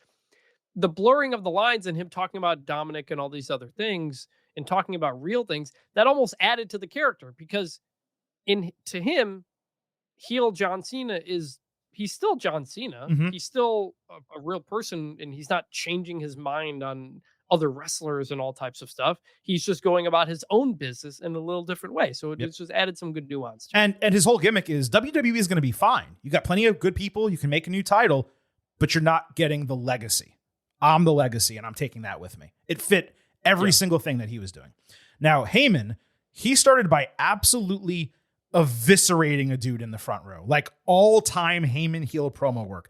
He clearly made a dark turn. It was like Paul Heyman went to bed and Paul E. dangerously woke up with his baseball cap on. It was vintage ECW Paul Heyman, headset and all. Paul said he lost his best friend and his ability to worship his savior because they betrayed him. Punk putting him in a compromising position. Reigns straight up emasculating him. Thank you. That's exactly correct, and the angle he needed to take. He was hurt when he did it to Punk, but he wasn't conflicted really when he did it to Reigns, given his legitimate anger and embarrassment. Heyman said he lived up to his promise to be in Punk's corner, and he called Reigns a user, stating there's no case against him. Heyman said he would do for Rollins what he did for Reigns in making people forget the big dog even existed. Cole called him a leech. Heyman came back with a haymaker about Vince and JR, but then he actually shit on Vince for the way he pulled the rug out from under both of them time and again throughout their careers. They spoke a lot about the roast, which we did not see and will never see, so there's not really that much more to discuss, but Heyman reminded here he is the greatest orator in the history of professional wrestling, the likes of which has never existed before, and truthfully may never exist after him. Yeah, so many incredible lines. I'm going to like this Paul Heyman if we can get this Paul Heyman on television again. Also, there was a lot of alluding to the roast on Sunday after the show, which I didn't see. I haven't seen if anything's come out about it, but Heyman and McAfee talked about the things that were said on it, and it made me, frankly, really want to see it. Not the Tony Hinchcliffe parts, but I want to see what Paul Heyman said. Yeah. He was saying he was going after Braun Strowman, and Braun Strowman was rolling with the punches and stuff like that. So it sounded interesting. From what I've seen online, the only part of it that was truly interesting was Heyman just eviscerating everyone. I know I just used that word twice. I wish that someone captured audio of that and it gets leaked at some point. I got to imagine at some point in the next few years it does. But other than that, I heard it was a relatively weak show, although everyone was high and having a good time. So that's fun. Now, I mentioned earlier that Rock had a Tuesday appearance on the McAfee show. Vintage and I ran into a bit of a scheduling issue in terms of our recording, but we wanted to ensure that this was addressed on the episode in the appropriate parts. So for the next portion of this conversation, before the main event, and then once we dive into the start of the good, the bad, and the ugly, he will sound different using an alternative microphone setup. I just wanted to be transparent. You all understand we taped this in two different parts, spliced it together. That way we could deliver as comprehensive a performance-enhancing audio experience as we possibly could. So Rock was Dwayne Johnson the entire time in this interview. The first claim that he made is that TKO CEO Ari Emanuel was the one who asked him to do the angle at Elimination Chamber due to both slow ticket sales and WWE wanting to make it a big PLE for the future. As such, Rock claims he came up with the Soul concept, not as a storyline into WrestleMania, but as a litmus test to determine whether fans would accept a Cody heel turn in the future. And his claim was that the fans responded by wanting Cody to turn heel, which, of course... This right here is bullshit.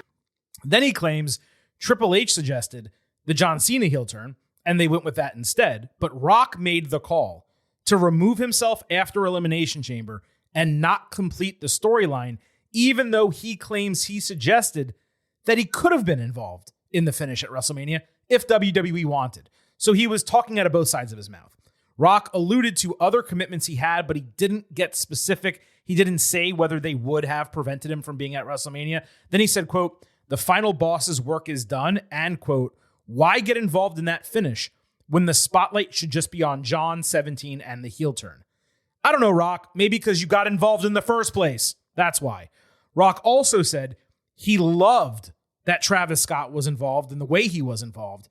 And he revealed that Scott's working his ass off planning to start training with Booker T. So presumably he's either going to have a match or at least get physically involved in something again. They're not moving on from his involvement. This was the clincher, though, and it really rankled me. Twice during the interview, he basically buried Triple H's creative, saying, quote, "I loved the finish, but I would have finessed things a bit differently. I'm sure Triple H would have too if your ass had shown up to work, Dwayne. Let's not get this twisted, okay? The blatant soul storyline coming after the Terramana shots, the broken kayfabe on the Raw on Netflix debut promo, it never made a shred of sense from the start, and they were forced to retcon the entire deal into Dwayne playing Cody the entire time. Even if we take Rock at his word on this particular story beat, we know he does his own creative with Brian Gewirtz, and it was bad creative, period. Not going to Mania was not about Cena. It was big leaguing. Either he could not make it, which means he's lying and covering, or he just did not want to go. He literally posted on social media not to believe what we read about his attendance for WrestleMania when it was going around that he wouldn't be there. The fact that he was flippant about all of this and he didn't provide any specifics, that to me made it immensely clear. And really, watching this interview from start to finish, you could feel the bullshit radiating off of this guy. There is no way any wrestling fan could have watched this and believed every word that Rock was saying. I'm sure there was some truth in there, kernels of truth. There's no way it went down like this. This was a masterpiece of a fabrication. And then, basically throwing shade at Triple H for the finish, this just confirmed everything we assumed.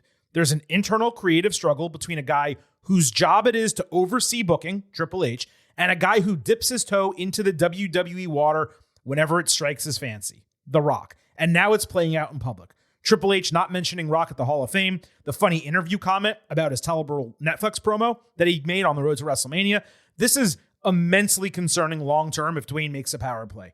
Triple H seems to have Nick Khan in the roster and the creative staff in his corner, so that's a positive. But this could get ugly over the ensuing years if Dwayne doesn't, ironically enough, know his role and shut his mouth. I hated every bit of this. All I could think about is that Eddie Kingston drop. Stop. Yeah. I hate this crap. Stop with the crap. I hate this. I hate this crap. Stop. Stop with the crap. I am done with DJ, with Dwayne Johnson. Nobody in wrestling wants to see that. They want to see The Rock. It's why we get thrilled when he's involved with WrestleMania last year and the way he did it after they pivoted. It's why we hated his appearance on Netflix when he's just there to shout out the CEOs and executives. And that's the Dwayne we got on this interview. Just kind of talk everything up. And you laid everything out that he said, but I think it's honestly even more concerning to me that it wasn't just The Rock getting himself involved, that it was Ari Emanuel looking at ticket sales and saying, "Hey, Rock, you need to go get involved." That makes it even a bigger issue than The Rock just deciding to come in, because Ari Emanuel is somebody who has no experience with pro wrestling whatsoever and not understanding that when you do something like that, this is a never-ending story you have to be a part of. So this was a disaster. When they announced he was going to be on, I was thinking it was going to be brand damage control. That's what I texted you last night. And that's exactly what he tried to do, essentially, by saying, "Hey, I had a bunch of great ideas. There were some things that didn't go well, but those weren't my ideas." Right. And everybody's awesome. And this was terrible. I think this will put more wrestling fans in the corner of Triple H and say, "Rock, stay out of this if you're not going to be involved in it." Yep. And it does set up a lot of long-term story concerns that I would have as well. You absolutely nailed that. It's exactly how I felt coming out of the interview. As you heard, we got a lot of comments on social media feeling the same way. And when you say, brand rehabilitation, just to be clear, you're talking about the Dwayne Johnson brand, not the WWE brand. And if he was on there as a director of the board, he really should have said, well, this all went this way because we have plans for the future where this is all going to come to pass and you're going to completely understand why we did it the way we did it. That's what you would do if you're in a director of the board situation and you're supporting your creative lead and you're supporting your talent. That's not what he did. He came on to say, whoa, everyone's angry I didn't show up at WrestleMania. It's not my fault. I didn't want to be at WrestleMania because I wanted to shine on John Cena. And these weren't my exact ideas. Most of them were, but they weren't my exact idea. Oh, and by the way, Ari Emanuel, he's the reason I got involved in the first place. And that's it. And by the way, again, I just want to mention, even if that's true, and I believe it might have been, it's possible. I believe that. It's possible. I believe that. It's possible. It makes sense. It makes sense. If it's true, though, who does The Rock's creative? Brian Gewirtz. who came up with the Soul storyline and everything that transpired. Most likely Brian Gewirtz and The Rock. And it was bad. So, okay, you insert yourself in, and having Rock generally is a positive. It increases ticket sales, increases the tension, all of that. But if you're going to dip your toe in the water, the creative better be good, and it better fit with what the creative lead is doing for the other 11 months of the entire year. Yeah, like he's only getting involved in the main event stories of WrestleMania. And like these are the stories in the creative you want the most locked down and set and everybody on the same page. And that is very clearly not the case. Another point to the idea that this was a last minute decision to basically go cover his ass was that it was announced Monday night, I think after Raw. Yes, after Raw went off the air. Yeah. After Raw, they announced that, oh, by the way, The Rock will be on Pat McAfee's show tomorrow. Yeah. So, they announced John Cena on the show before night 2 of WrestleMania begins, but they're announcing The Rock on it after Monday Night Raw goes off the air. Yeah. And this part's a little bit hypocritical because we do say we want answers on things, but I really, really hated The Rock going on there and talking about things like, well, I know all the finishes. I don't necessarily do this. Like, I know. It's really kind of started since this Netflix era thing where they're just like, oh, by the way, this is all fake, we know it's all fake. And we talk about things like finishes and this and that and creative, like talking about that on Pat McAfee show when 24 hours prior, you had John Cena and Paul Heyman in character doing their thing so much better. So I just really hate the concept of all that too, that we're just going to like talk about those things publicly. None of this helps the company. This is not helpful. No, but Chris, you know what we did on Tuesday? We felt the mana. Didn't you feel it racing up that arm with the goosebumps popping? Well, I'm just glad we got to know that Pat McAfee and The Rock have a Papa Tui partnership. Oh, yeah. I mean, heaven forbid we didn't learn that ahead of their announcement, which they can't tell us about yet.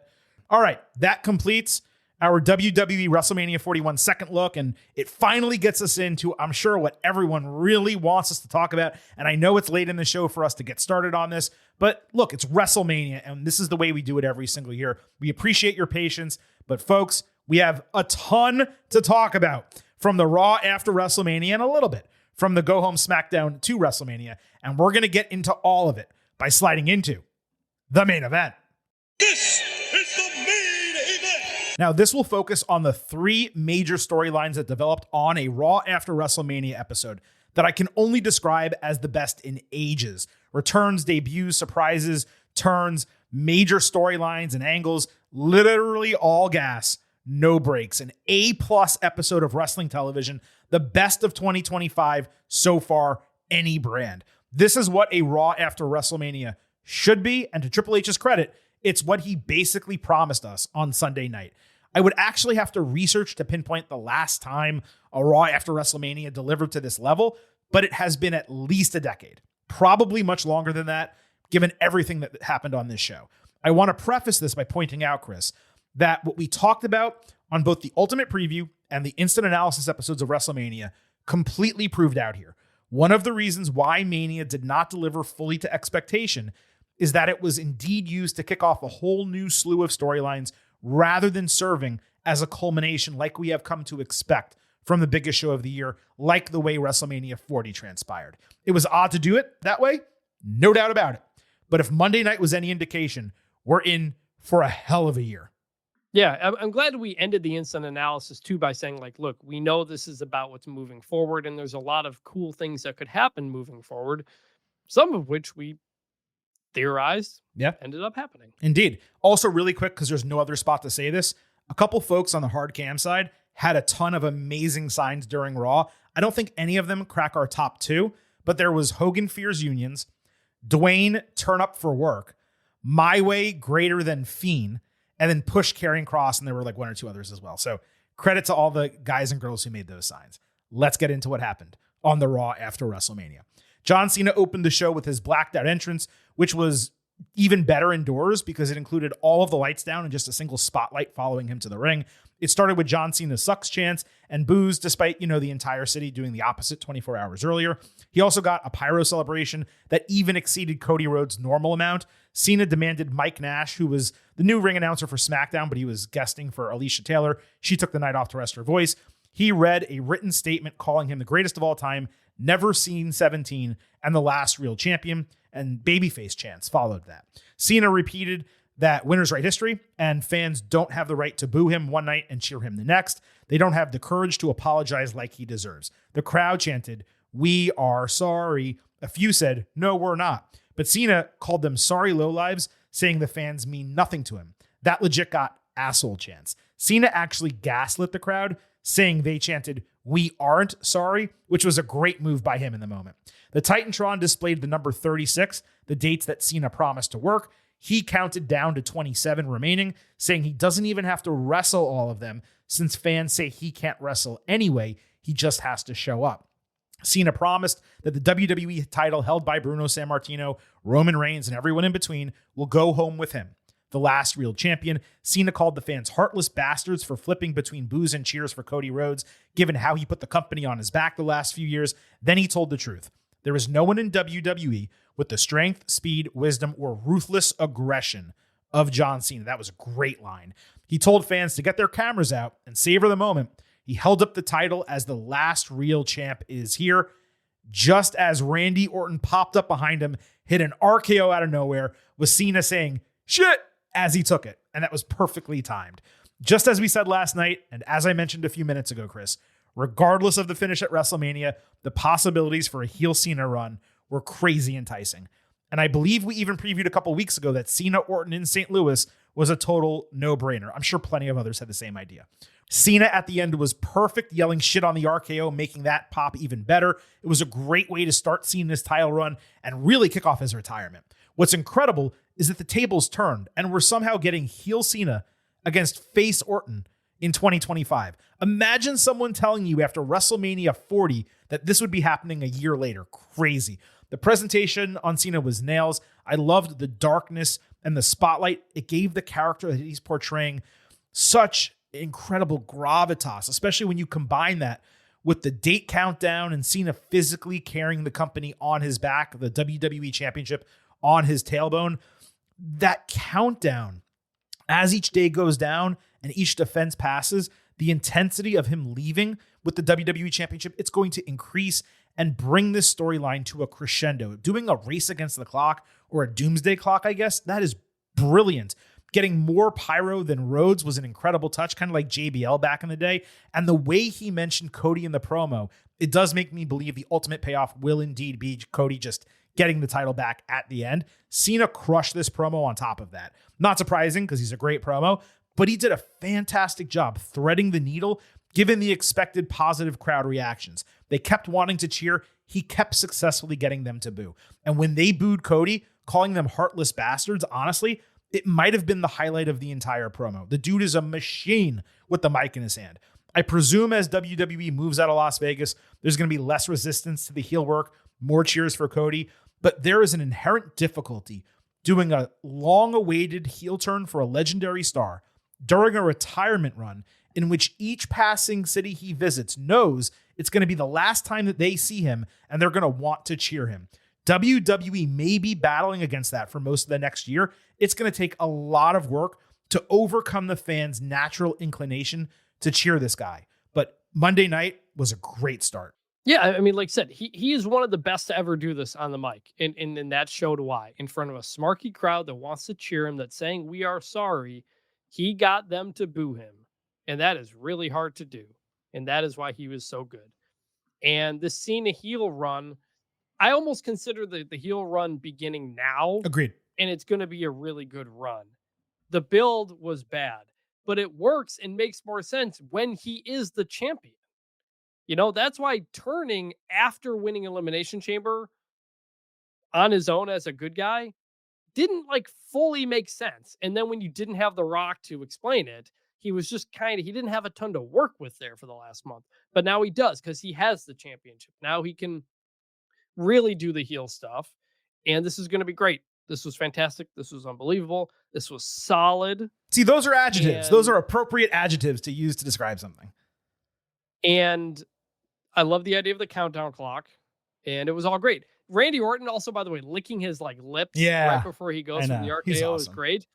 This is not nitpicking. It's just me like thinking, we got the Joe Hendry RKO out of nowhere. Just Randy Orton flies across the screen and hits it. Those are always the best ones.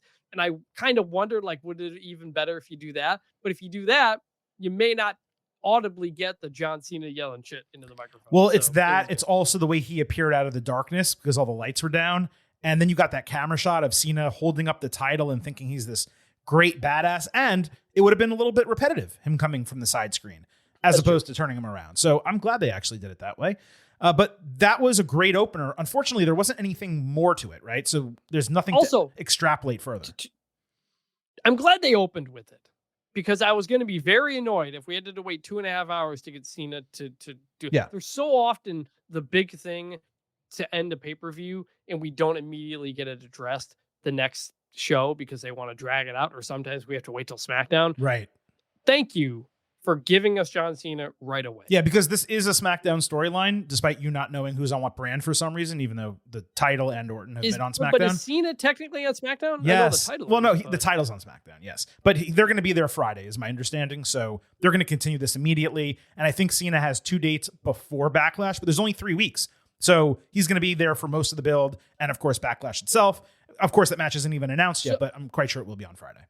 Well, because the SmackDown this Friday is in Fort Worth near me. It's a bit of a trek, and I've thought about going. I don't know if I'll be able to. How long? How many hours? It's about an hour and a half to get out to Fort Oh, my Worth. God. That's an easy go. You should definitely go to that. If I knew Cena was going to be there, I'd be more inclined to go. So I don't know. Double check, but I'm pretty sure he's advertised for the show. But yeah, so there's nothing much more to extrapolate about this. We've discussed it on the Ultimate Preview, the Instant Analysis, earlier on this show, and now this segment. So we'll move off Cena and we'll go to what main evented the Raw after WrestleMania. Seth Rollins and Paul Heyman came out at 2 hours and 40 minutes into the show. Look at that. They can actually go beyond 2.5 hours. Heyman wore a yellow tie to match Rollins' peep-like suit. Massive pop, loud extended serenade as he stood silently in the ring. There were surprisingly weak CM Punk and OTC chants, and then louder FU Heyman chants. It actually got bleeped. Rollins said he's a visionary and a revolutionary who took a wise man from Roman Reigns, a best friend from CM Punk, and won the main event of WrestleMania. Punk interrupted, still wrapping his right hand for a fight while running down before Rollins could even finish his promo. Punk stomped Rollins into the corner, turned to Heyman, who yelled that he screwed him. Rollins raked his eyes at a stomp. Fans chanted for Rollins as Heyman said, there's a new reigning, defending, undisputed number one, and I'm like, contender? No, star in the industry. Seth freaking Rollins. And I also want to just note really quick, I wish he said Seth friggin' Rollins instead of freaking, because it's Paul Heyman and he's a heel now. Like, just change that. This happened as the copyright notices came on screen, leading us to believe the show was on its way to being over. And then Roman Reigns' music hit. He immediately ran in, hit the ropes, speared Rollins. Then he caught Heyman with a Superman punch, only for Braun Breaker to intercept the spear with a spear of his own. Rollins re-entered the ring. They stared down for a second, only for Breaker to spear Punk from behind Rollins as a save. Rollins then hugged Breaker, sent him after Reigns. Braun took a punch outside, but then he ran 7/8 of the way around the ring for a spear of Roman through the barricade, annihilating him. Punk came too, so Rollins stomped him again. Then Breaker held up Reigns as Rollins ranted that business runs through him and hit one more stomp as Raw went off the air. Let me get this out of the way. 2 minor negatives for the entire segment. First, I badly wanted to hear Rollins speak. I get it. There's plenty of time for that. I just could not wait to hear the explanation from his lips, especially given the go-home promo that he cut. I was anticipating that all show. I didn't get it. And second, doing the credit fake at the start of a promo, it just doesn't work. It was mistimed. Okay, that aside, this effing ruled. The one line Rollins did say was nails. Reigns showing up for me was actually unexpected. I figured he would just go into one of his depressive states and we wouldn't see him for a few months. The Breaker alignment was obviously incredible, something that was first teased 559 days earlier on NXT and obviously makes all the sense in the world, given he's the closest heir apparent to both the next big thing and Reigns that WWE has right now, both in terms of his skill set, his background, his moveset, but also the immense ceiling he has as a long-term main eventer in this company. It also played into Rollins' promise from the build to Mania that he was in it for the future of the industry, to build it in his vision. Now he has the start of a group, hopefully a faction that will fulfill that. Would not be shocked if they call Braun like the guard dog or something to that degree. Makes a lot of sense.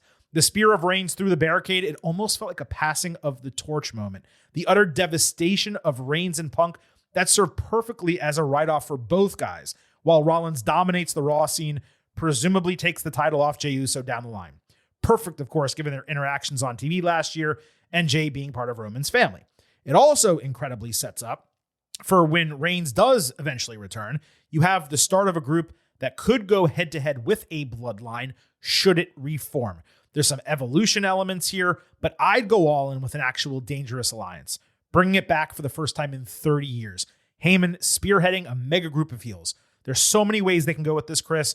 It was just an exceptional close to the show. The best since Rock, Bloody, and Cody last year with that Mama Road strap. Yeah, probably. I mean, you elevate Braun into the main event without even having to put a belt on Rollins yet so far. Like, it just makes you wonder, like, are they building something? Is this just going to be a two-man team, or is Paul Heyman building another dangerous alliance type of stuff? Like, there's a lot of fun ways this could go. Roman and Braun is just like, it's big meaty men slapping meat, really, is what it is. I love the potential there. I don't know where this is going to go. Like, I don't know if Roman is now going to go away or if he's going to do a Braun thing or what, but like, there's a lot of pieces in this now, and that makes it a lot more fun. And how about Roman? He puts over Rollins, gets pinned at WrestleMania. Mm-hmm. Now he puts over Braun Breaker, getting speared through the barricade. You know, he said he only has a year or two, a couple years left to doing this. 2 to 3 years.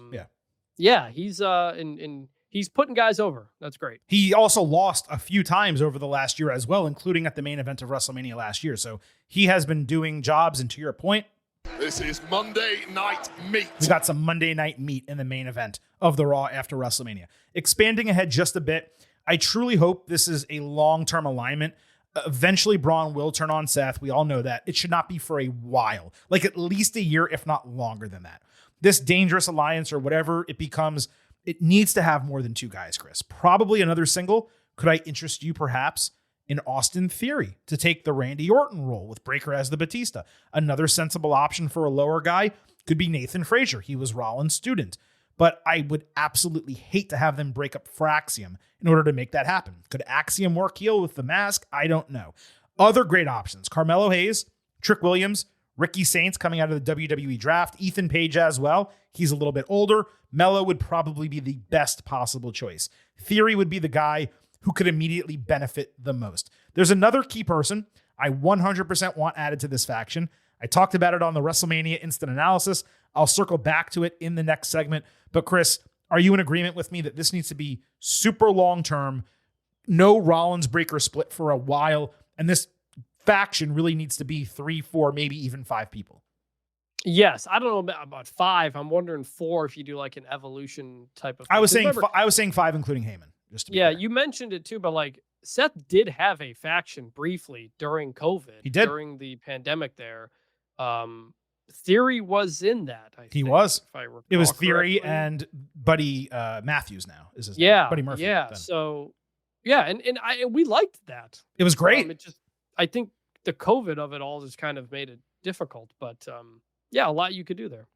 All right, let's move to the third major storyline from the Raw after WrestleMania, the Women's Tag Team Championship rematch. Becky Lynch and Lyra Valkyria defending against Liv Morgan and Raquel Rodriguez. Cole announced Bayley has a partial shoulder tear and will be out for a bit, unspecified. Liv went really hard at the bell. Lyra got a run before Lynch hit a Bexploder. Bex did a really weird windup for a manhandle slam that she should never, ever do again. She prevented Oblivion pulling Morgan off the ropes for the finisher and a broken fall. Liv stopped a double superplex on Raquel, catching Bex on the ropes with a sunset flip powerbomb. Rodriguez then hit a huge avalanche powerbomb on Valkyria for a false finish. Great job from both heels protecting the champions in those spots. Lyra, incredibly, hit Raquel with Nightwing. Liv aided a rope break and slammed Becky into the ring post. Rodriguez powerbombed Morgan into Valkyria, but she got knees up. Lyra then prevented Oblivion by grabbing the ropes, only for Lyra to knock Raquel off the apron into Becky ringside. Liv caught her turning around with Oblivion as Raquel and Liv regained the tag team titles ending a reign of less than 24 hours. Bex consoled Lyra after the bell, only to drill her with a lariat, scream at her. Valkyria looks up in total shock and sadness at her mentor's anger. Lynch left the ring, and we thought it was over. She comes back, brutalizes her with 2 manhandle slams. Fans chanted one more time, so she shrugged, came back in, 3rd manhandle slam to end it.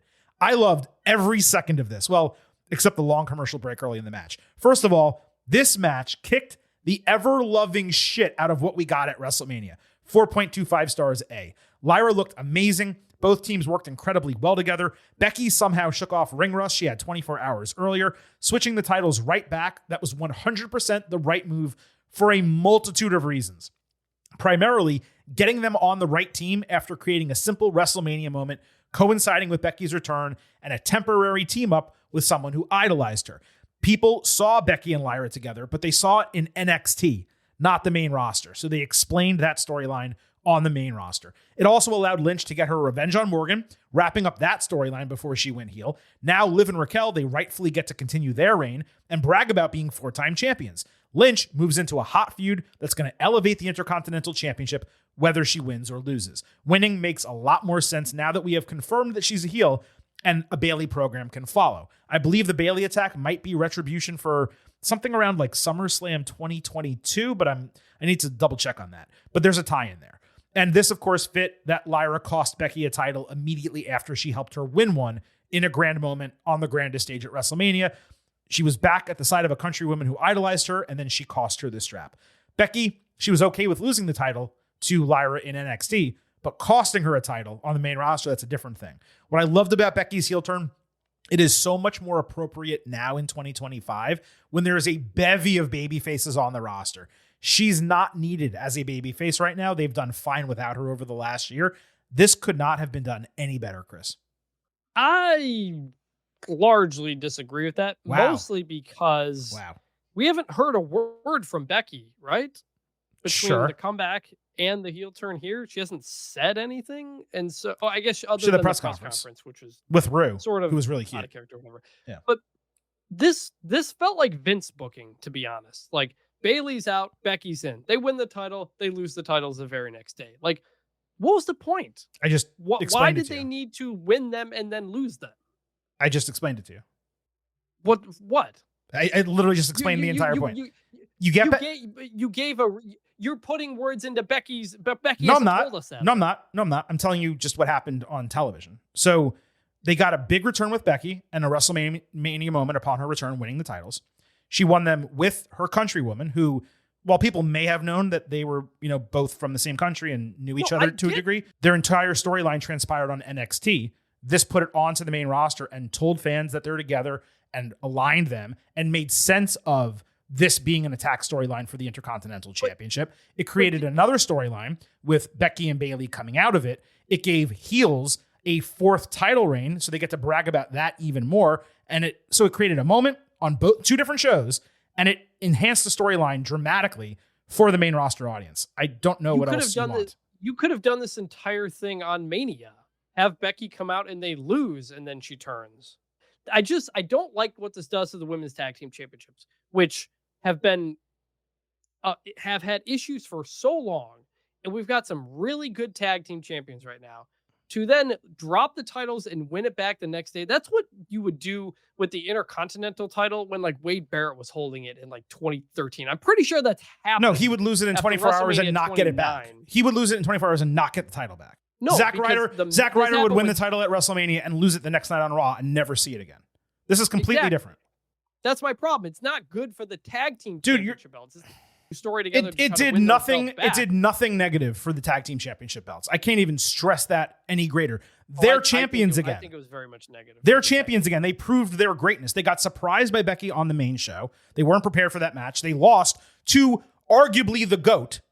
Okay. And then 24 hours later, they beat her and her partner and won the titles back and proved that they're the greatest tag team champions on the main roster in history. They're 4-time champions now. I know what happened and why. I'm just saying I don't think it was good booking, and we can disagree on that. That's fine. I just think it was unnecessary. No. We can disagree on whether it's good or bad booking, but for you to say it made no sense or didn't have any impact in storyline or anything, it's just wrong. I'm not going to let that go. The Bailey announced injury. Do we know if that's like legit? It's not legit.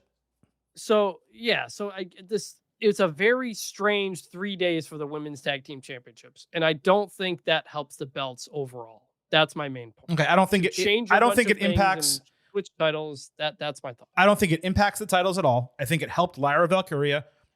It's in kayfabe helped Liv Morgan and Raquel Rodriguez by now they're 4-time champions. I think it's going to help the Intercontinental Championship itself.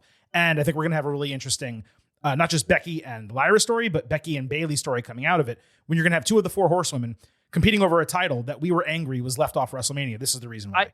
I agree with all that, but you didn't need to flip the titles back and forth to do all of that. That's my main point. You could have not done it and then not had the WrestleMania moment of them winning the tag team championships. But then if you do that, she's not costing her the titles after they just won them on the Raw after WrestleMania, which is the genesis for Becky being angry.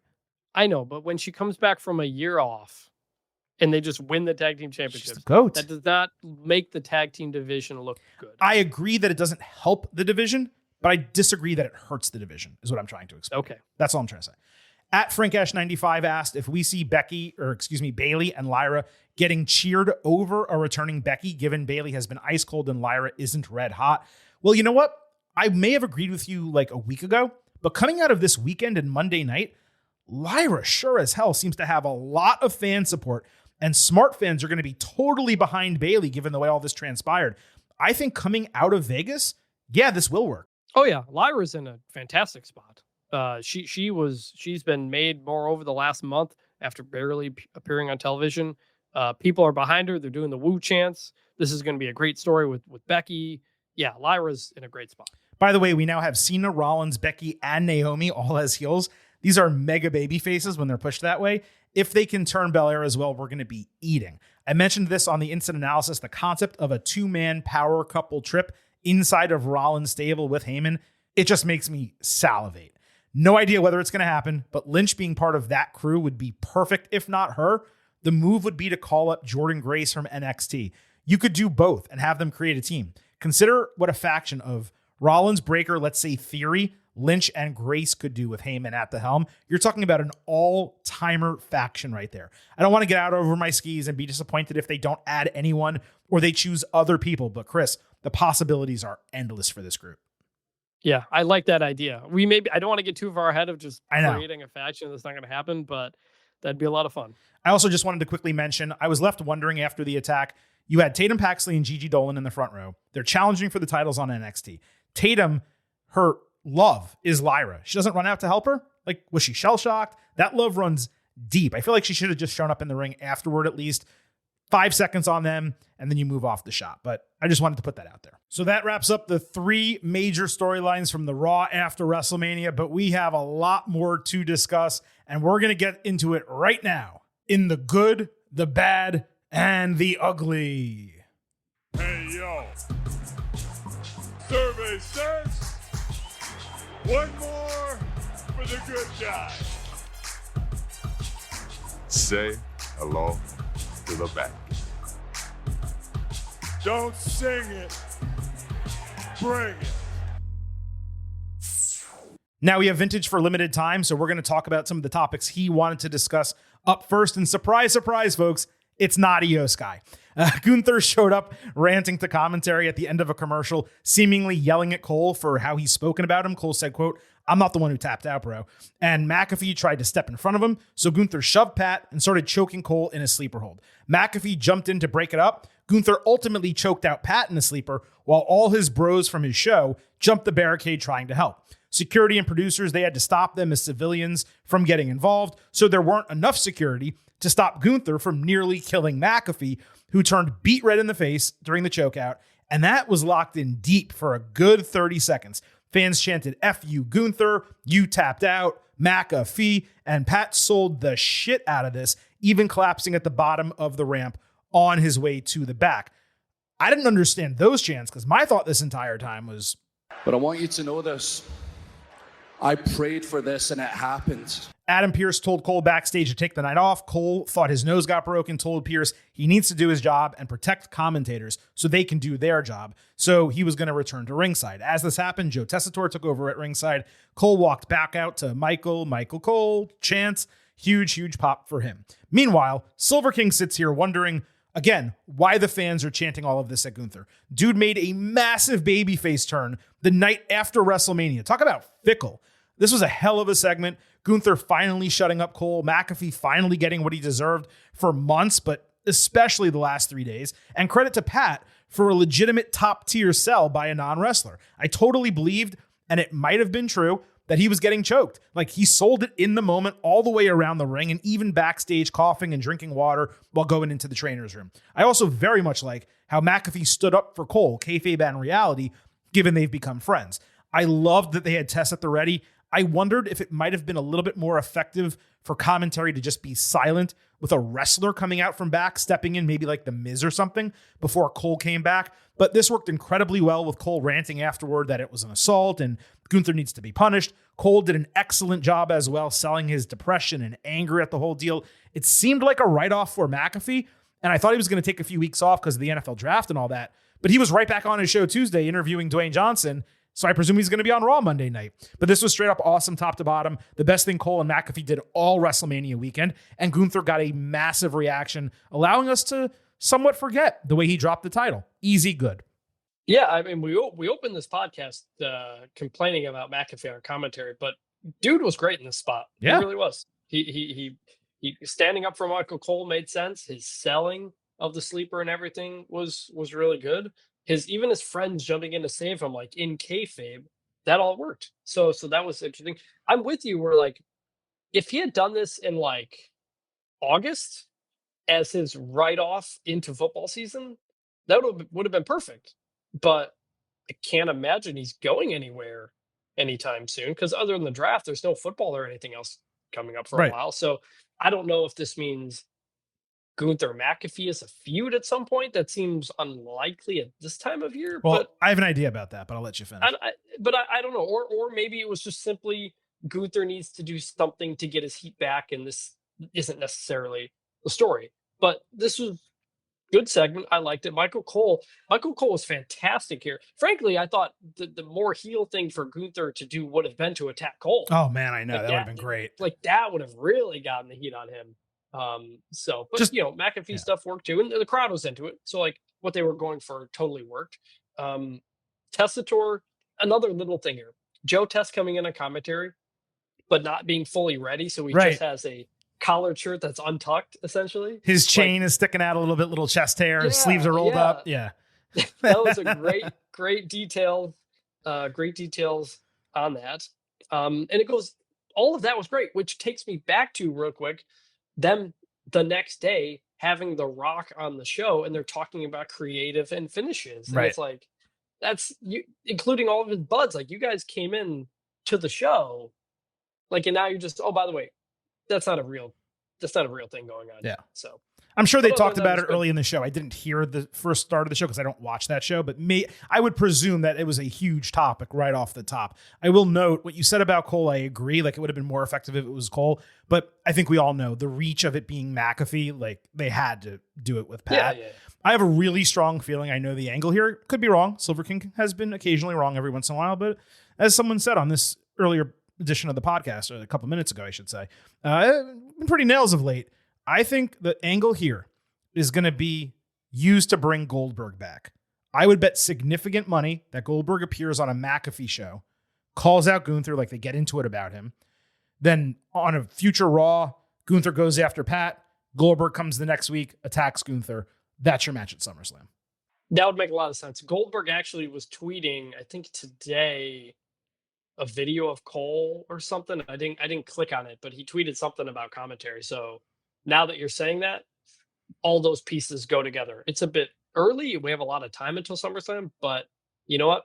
That's probably what it is. Yeah. First drop in the bucket, but look, could be wrong. We will see what happens. Maybe they fight. Maybe it's actually Gunther and McAfee in a match first, and then Goldberg comes in after the fact. But I mean, I don't know about Pat wrestling. We'll find out. Prior to his coronation, Jey Uso got an incredible video package against a Okay song, Champ by Macklemore, focused basically on his entire life, not just his career or championship win. The crowd was hyped for his entrance, even chanted Jay while doing the yeet, but he was muted energy-wise, preserving himself for the promo, which was really smart, but it had much less of like a visual impact. Same with him wearing all black when his whole gimmick has been bright colors, and probably could have returned to that now that he beat Gunther. Probably nitpicking just how it came across visually. Crowd was hot as hell with "You Deserve It" chants. He got choked up. Fans demanded one more time, and they were even hotter yeeting on repeat. I actually wanted the chant to happen one more time because they've done it twice a lot, but he won the World Heavyweight Championship, so I figured they would do one more. Little did I know how long the segment was going to go.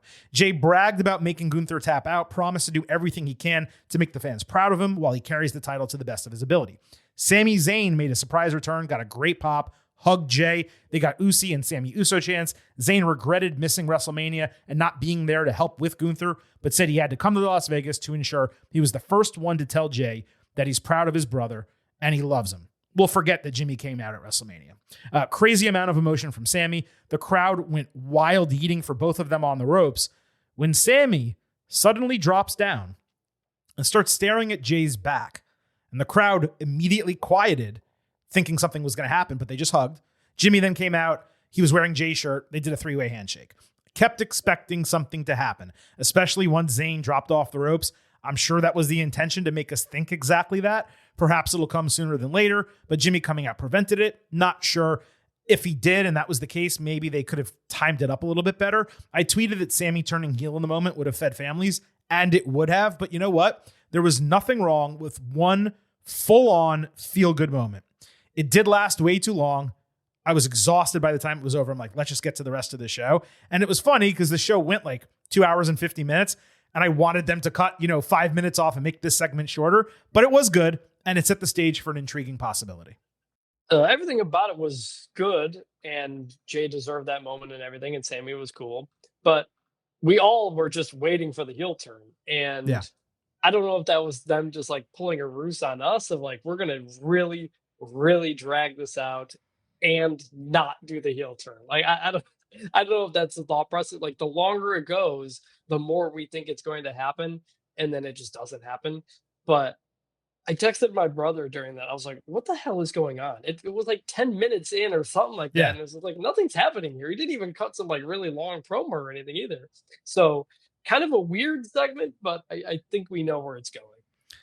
Indeed. Well, Chris, appreciate you jumping back on despite the schedule, change here and us getting as much together in this show as possible. I'm going to go through the rest of Raw and SmackDown. If there's anything else you want to say, we'll give you an opportunity either Wednesday on the NXT show, or we'll just save it for next week when we will be discussing, by the way, the WWE Hall of Fame and anything else that we might have possibly missed from WWE WrestleMania 41.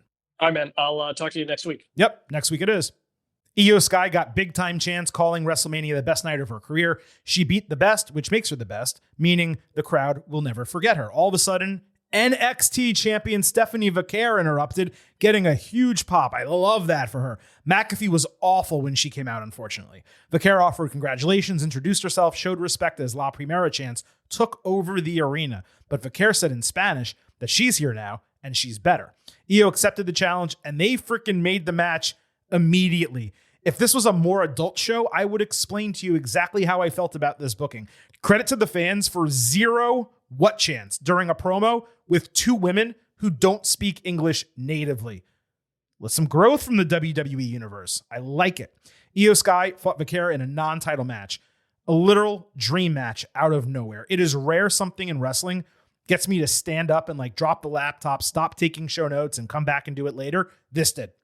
Io hit an avalanche arm drag and a missile dropkick. Stephanie caught her on the ropes with a dragon screw and a meteora. Vaquer got a massive pop with the devil's kiss. Somehow the one time McAfee could have sold something like Booker T, he shut up and did not say a word. Fans chanted one more time. Great Hurricanrana counter into a fold over cover. Io hit a double underhook backbreaker, huge German suplex. Vaquer responded in kind, fight forever chants. Io landed an avalanche Spanish fly, ready to hit bullet train attack. Only for Roxanne Perez to slide in for the attack on Io, get a DQ, and that gave Sky the win.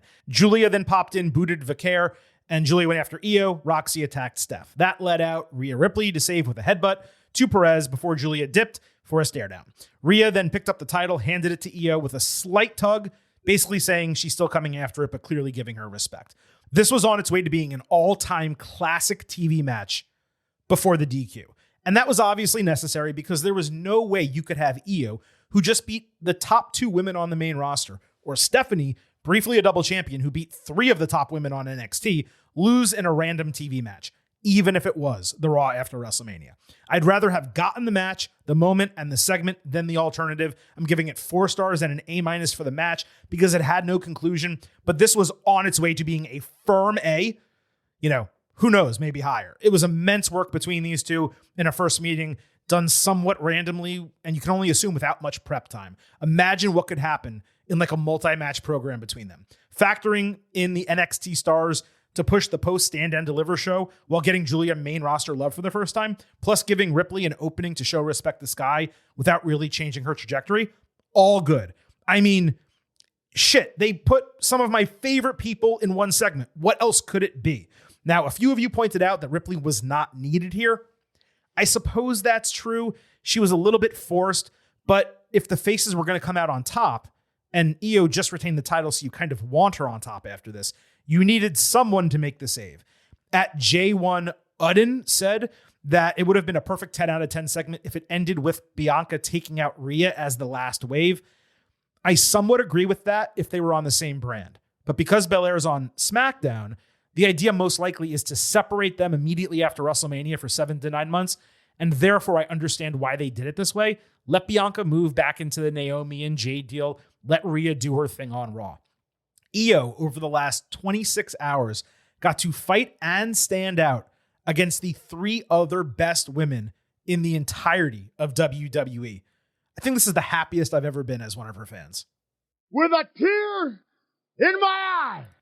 Judgment Day celebrated their new titles backstage when Finn Balor popped in with a stern face, staring daggers into Dominic Mysterio. He ultimately smiled, saying what happens in Vegas stays in Vegas, promising to be out there with him in a title match that was scheduled later in the show. And of course, they were still in Las Vegas. So Intercontinental title, Dom defending against Penta. Mysterio wore a really strange Latino Heat t-shirt skirt over his tights. Penta dominated offensively as one would expect, hitting a Mexican destroyer late. Then he hurricanrana Dom into Finn ringside as Balor was seemingly giving advice. As Carlito distracted the referee, JD McDonough returned, pushed Penta off the top rope, allowing Dom to hit a 619 and a frog splash. Chris, I know you're not here, but you're listening, to retain the title. Balor ringside looked confused as if he didn't expect it, but briefly smiled afterward. All of Judgment Day celebrated wildly on the ramp, with Balor reluctant, raising his arms eventually. This was a nice subversion of expectations. It would not have made sense to do the 2 24-hour title changes in one night, but obviously we saw 2 near identical finishes on WrestleMania Sunday, so I thought it was at least possible with Balor costing Mysterio out of jealousy, especially after the What Happens in Vegas line, given, as I said, they were still in Vegas.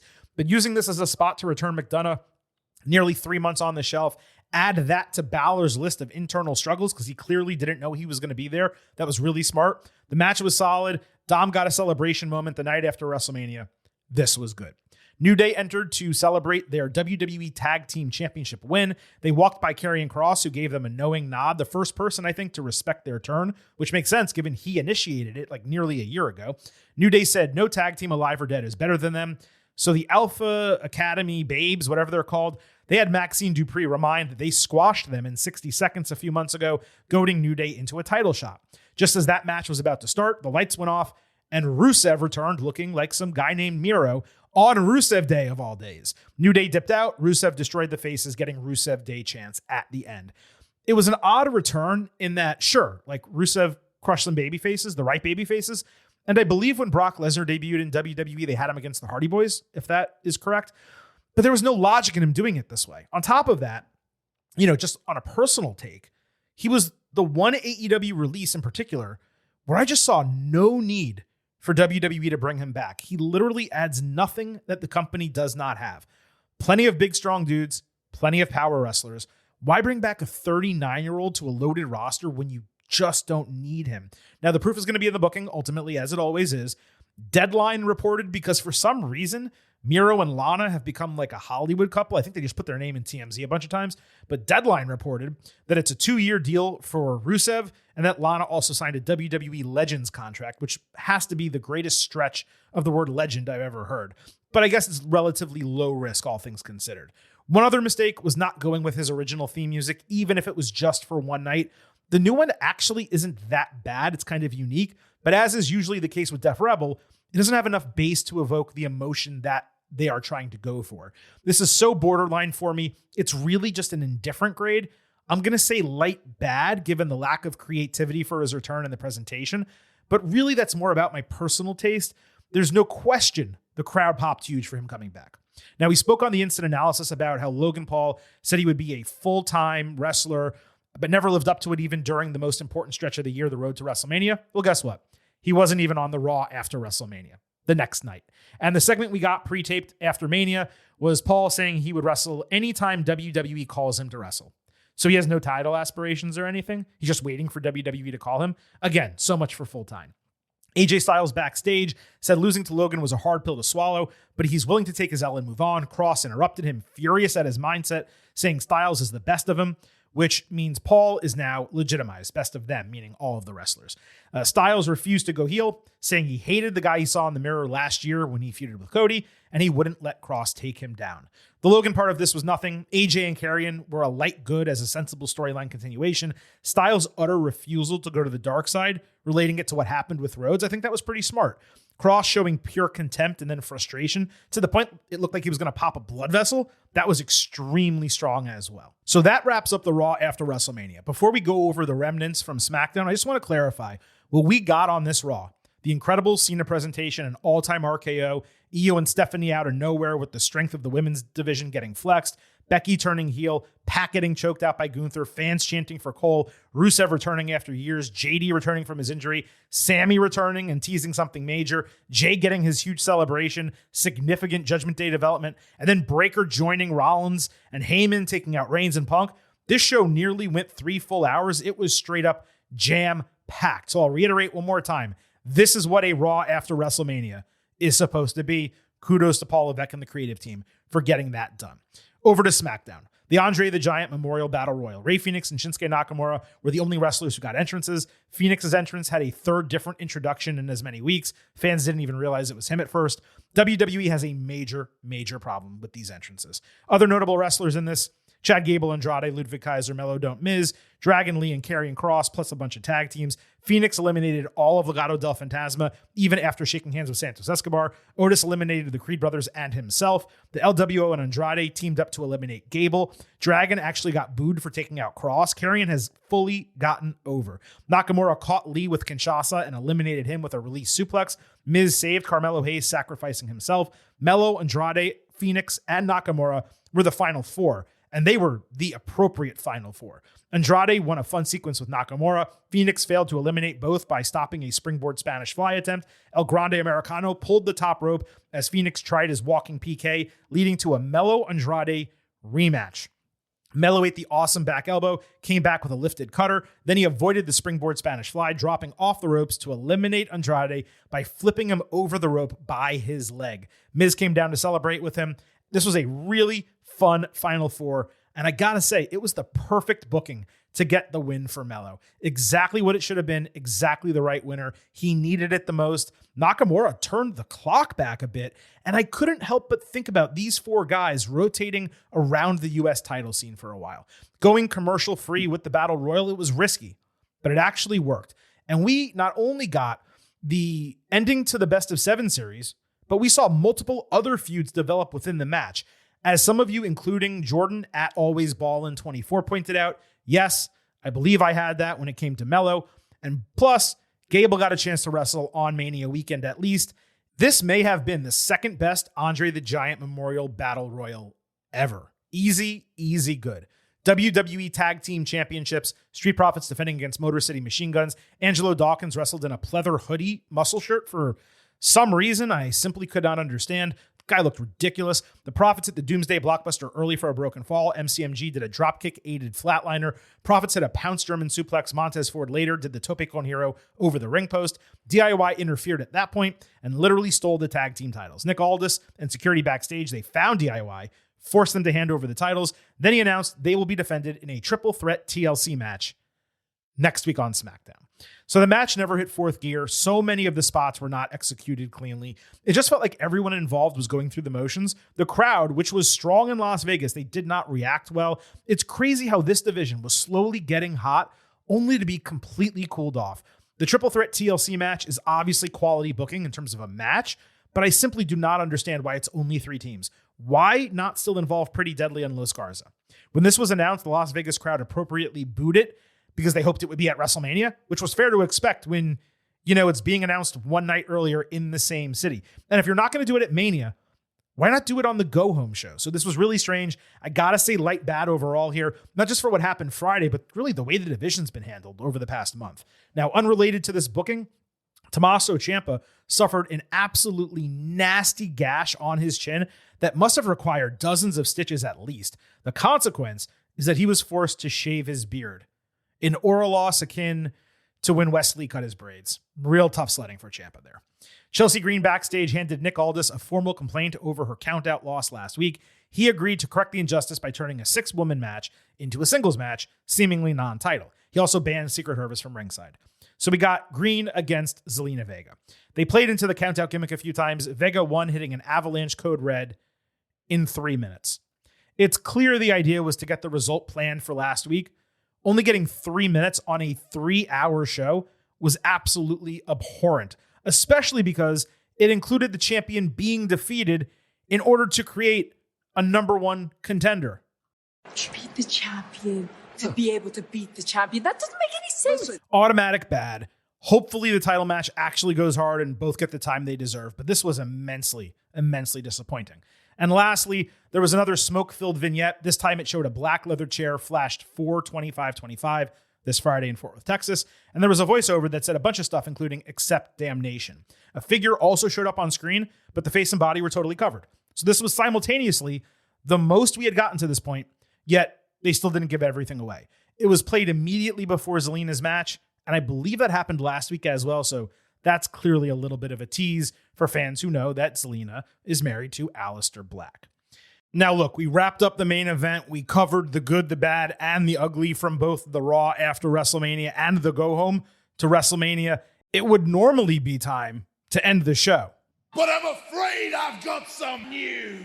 And there are a couple items for us to discuss that simply didn't take precedent over everything else that happened involving WrestleMania and, of course, the Raw after WrestleMania.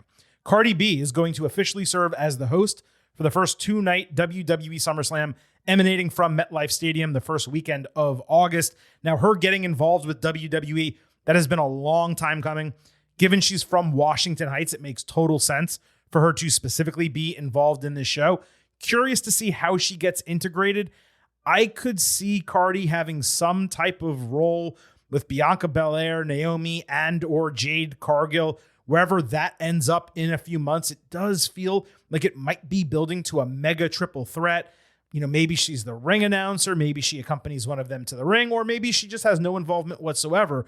But, remember when they first announced SummerSlam, it was Cardi and Bianca doing that. I forget if it was a phone call or a text message type of back and forth, but it was them that was featured on this. So it does feel like she will have involvement with the big 3 in one way or another on that show. Speaking of major WWE cards, WWE Survivor Series was announced for Petco Park in San Diego, California, November 29th. I believe that's a Saturday after Thanksgiving.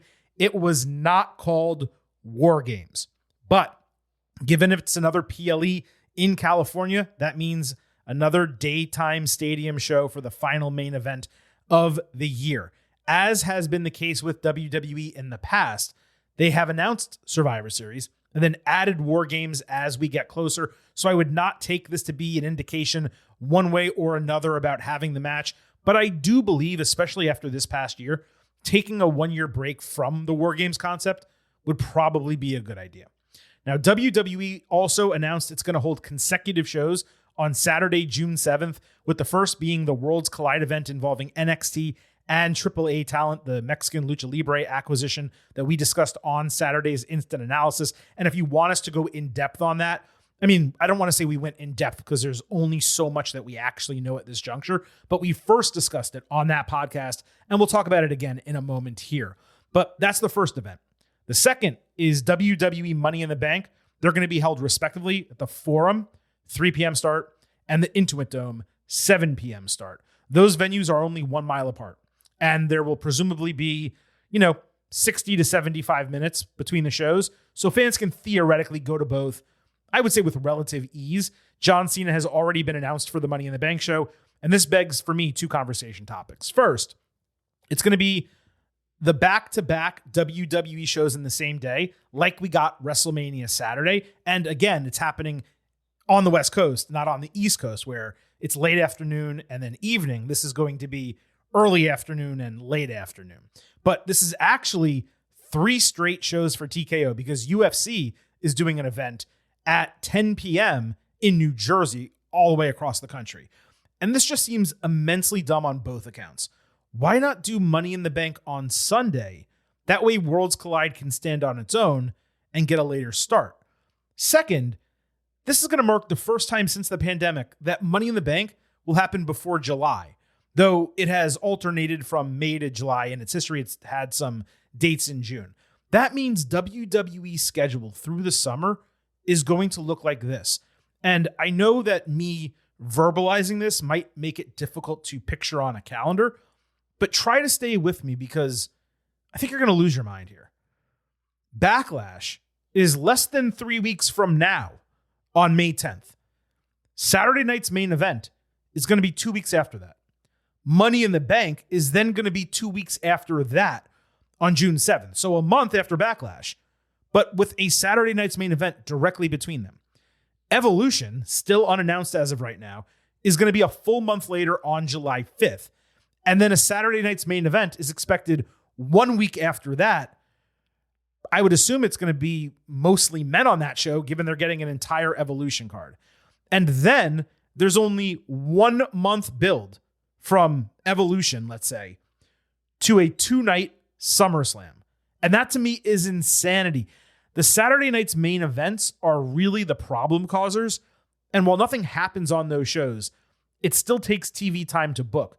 But when you are building to a 2-night premium live event, you need as much opportunity to develop storylines as possible. So either those Saturday night's main events are going to be even less than the first 2 that we actually got, or they're going to be storyline driven shows, or the build to SummerSlam is going to be really short and they're going to try to shove a lot into those 2 nights and it's not going to go well. So we'll of course circle back to that this summer.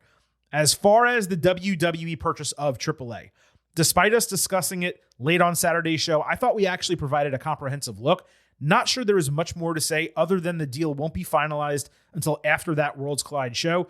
A few quick items, though, did pop into my head. Number 1, AAA owned Lucha Underground, so perhaps that winds up on YouTube. That'd be cool. 2, it also owns trademarks for Penta and Rey Fenix, so that might be able to help them personally. I don't think their WWE names are going to change. 3, speaking of names not changing, the AAA brand name and its established venue relationships, those are probably the most valuable asset that WWE bought. I saw speculation about this becoming NXT Mexico. I mean, anything is possible. I don't see that happening. 4, you'll remember there was talk that WWE wanted to sign El Hijo del Dr. Wagner Jr. He's under contract to AAA. He decided to sign with them. The rumor was that WWE wanted to remove his mask. He didn't want to, so he stayed in Mexico. Well, I guess they technically have his contract now. And then 5, as far as Alberto Del Rio being signed there and I believe being champion, I have to imagine he gets released in short order. I'd be absolutely stunned if that was not the case. And lastly, WWE did announce that in partnership with Netflix, it will air WWE Unreal. MFMT 1982 shared with us an Eddie Kingston quote, "Kayfabe may be dead. That doesn't mean we have to piss on its grave."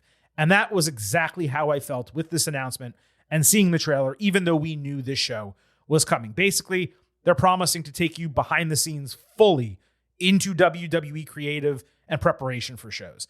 And I give credit to McAfee for saying he doesn't consider himself to be old school, but he doesn't love breaking the fourth wall and what this might mean for wrestling. Heyman said he's very old school, and he doesn't like how there's cameras on him constantly backstage either, but he accepts it, and he's not going to fight it because it's how the industry is changing, and the goal now is to figure out how to capitalize and take advantage of it to remain relevant. I appreciated that perspective of someone who is far more experienced and talented than I am when it comes to wrestling, but I personally have to think I'd at least fight against it internally, and perhaps he did, but I'm still immensely concerned about this. You know, many of you noted that you've always wanted to see behind the scenes and you're interested in this, and I am as well, despite any reservations I might have. At ShaneO'Mac713 said, as with similar documentaries, they're only going to show us exactly what they want us to see, but it won't be business breaking. Perhaps, but the argument would be that even doing this at all is them wanting us to see more than we should be seeing. Now, Omaha Productions and NFL Films, they're behind this. And NFL Films in particular is incredible. It is on level with WWE production. And to that end, it's clearly meant to be in the vein of Formula One Drive to Survive, Hard Knocks for the NFL. But the backbone of both of those is that they're sports. It's reality. The backbone of television and films is scripting. So when you see documentaries about that, you know the process. The backbone of wrestling is kayfabe, scripted work being presented as reality. So it's simply not analogous to Hard Rocks or Drive to Survive. Is it possible they handle this properly with a light enough touch where it's palatable? Sure, that is absolutely possible. But there is no way I can go into this without legitimate concern at the forefront. That said, I of course will watch it. I will give it a legitimate chance. We are not going to say that this is a genre-breaking type of, production when we haven't even actually seen it. But does the Silver King have a concern going in? I absolutely do. We mentioned him earlier, but I guess it's a 2 for Tuesday for A. Clark at Commander Clark 8, who wrote in. He said there's a greater than 0% chance that they purposely botched this, so they had interesting content for Unreal, isn't there? I'm pretty sure he's, of course, referring to the John Cena, Cody Rhodes, Rock whole deal. So I do believe that filming for at least season 1 of Unreal is complete, and they're in the editing process right now. However, to answer your question, yes, it is a greater than 0% chance. Absolutely. Anyone who watches any type of reality adjacent show knows at least some, if not most, depending on the show, of the reality is manufactured. I do not believe they would purposefully put bad booking in the main event of WrestleMania for a tertiary show, but I do believe they would comprehensively put together a plan where disagreements or changed creative are extrapolated into something, more controversial to fit a show like this and create a hook for viewers. So 5 to 10% chance. And we will certainly find out once we actually watch Unreal how much of it appears to be manufactured and how much of it appears to be real. And it's tough to know until we actually see the show. So let's end on that note. It has been a loaded edition of the Getting Over Wrestling podcast, and we still have 2 more shows coming for you before the week is out. We're going to be back on Wednesday with a second look at NXT Stand and Deliver and a full breakdown of the NXT television show after Stand and Deliver. If there happens to be any extraneous WWE content that comes out between the end of this show and the time we tape that one, we'll bring Vintage Chris Vanini back. We'll address it at the top of Wednesday's show. But at this time, I do believe we went pretty damn comprehensive over everything. You will notice, of course, that we did not talk about the WWE Hall of Fame on this show, nor anything extra from the post-show press conferences. Theoretically, that's something that we could inject into Wednesday's show. More than likely, we're just going to go ahead and save it for next week's WWE episode. But that's Wednesday. On Thursday, possibly Friday morning, it just depends how long it takes for the Silver King to get it all together. We're going to do a 2-week barrage of AEW, all contained in one episode. We were unable to cover Dynamite and Collision last week simply due to WrestleMania. We had so much to do. So the Silver King will be watching more than 8 hours of AEW programming, probably in one sitting, to deliver you an AEW update again, either late Thursday or early Friday. So keep your eyes open for that. I finally get to take a breath at least, because it seems like WWE WrestleMania 41 is in the books. And that allows us to wrap up this edition of the Getting Over Wrestling podcast. Please remember that this show is all about Defy. So head over to Apple Podcasts and Spotify. Leave a 5-star rating, particularly on Spotify. On Apple, though, please leave a 5-star written review. If you do, we will read it live right here on the show. Subscribe to us on YouTube at Getting Overcast. Follow us on social media at Getting Overcast on Twitter, at Getting Over on Blue Sky. You get episode drops, news, analysis, highlights, all of that good stuff. You can send in questions and comments for the show. As you heard, we read a lot of them on air, and you can vote in those pre- and post-show polls surrounding premium live events. And lastly, I happen to love the number 5. I hope you do as well. $5 a month, $50 for the entire year. You can become an official Getting Overhead. Just visit buymeacoffee.com/gettingover. Sign up. You'll get bonus audio, the fastest 5 minutes in professional wrestling, instant reactions to every major show, exclusive news analysis every week. That gets started again Friday after SmackDown, the fastest 5. Just wanted to clarify that. It's been a crazy busy week. I know you all appreciate it. You leave us comments all the time. But the fastest 5 returns this coming Friday. You can get all of that. You can financially support the continuation of the Getting Over Wrestling podcast while getting the extra content by heading over to buymeacoffee.com/gettingover. Thank you all so much for listening to this WWE edition of the Getting Over Wrestling podcast. 2 more episodes before the week is out. But for Vintage Chris Vanini, this is the Silver King Adam Silverstein signing off and leaving you with just 3 final words. Bye for now.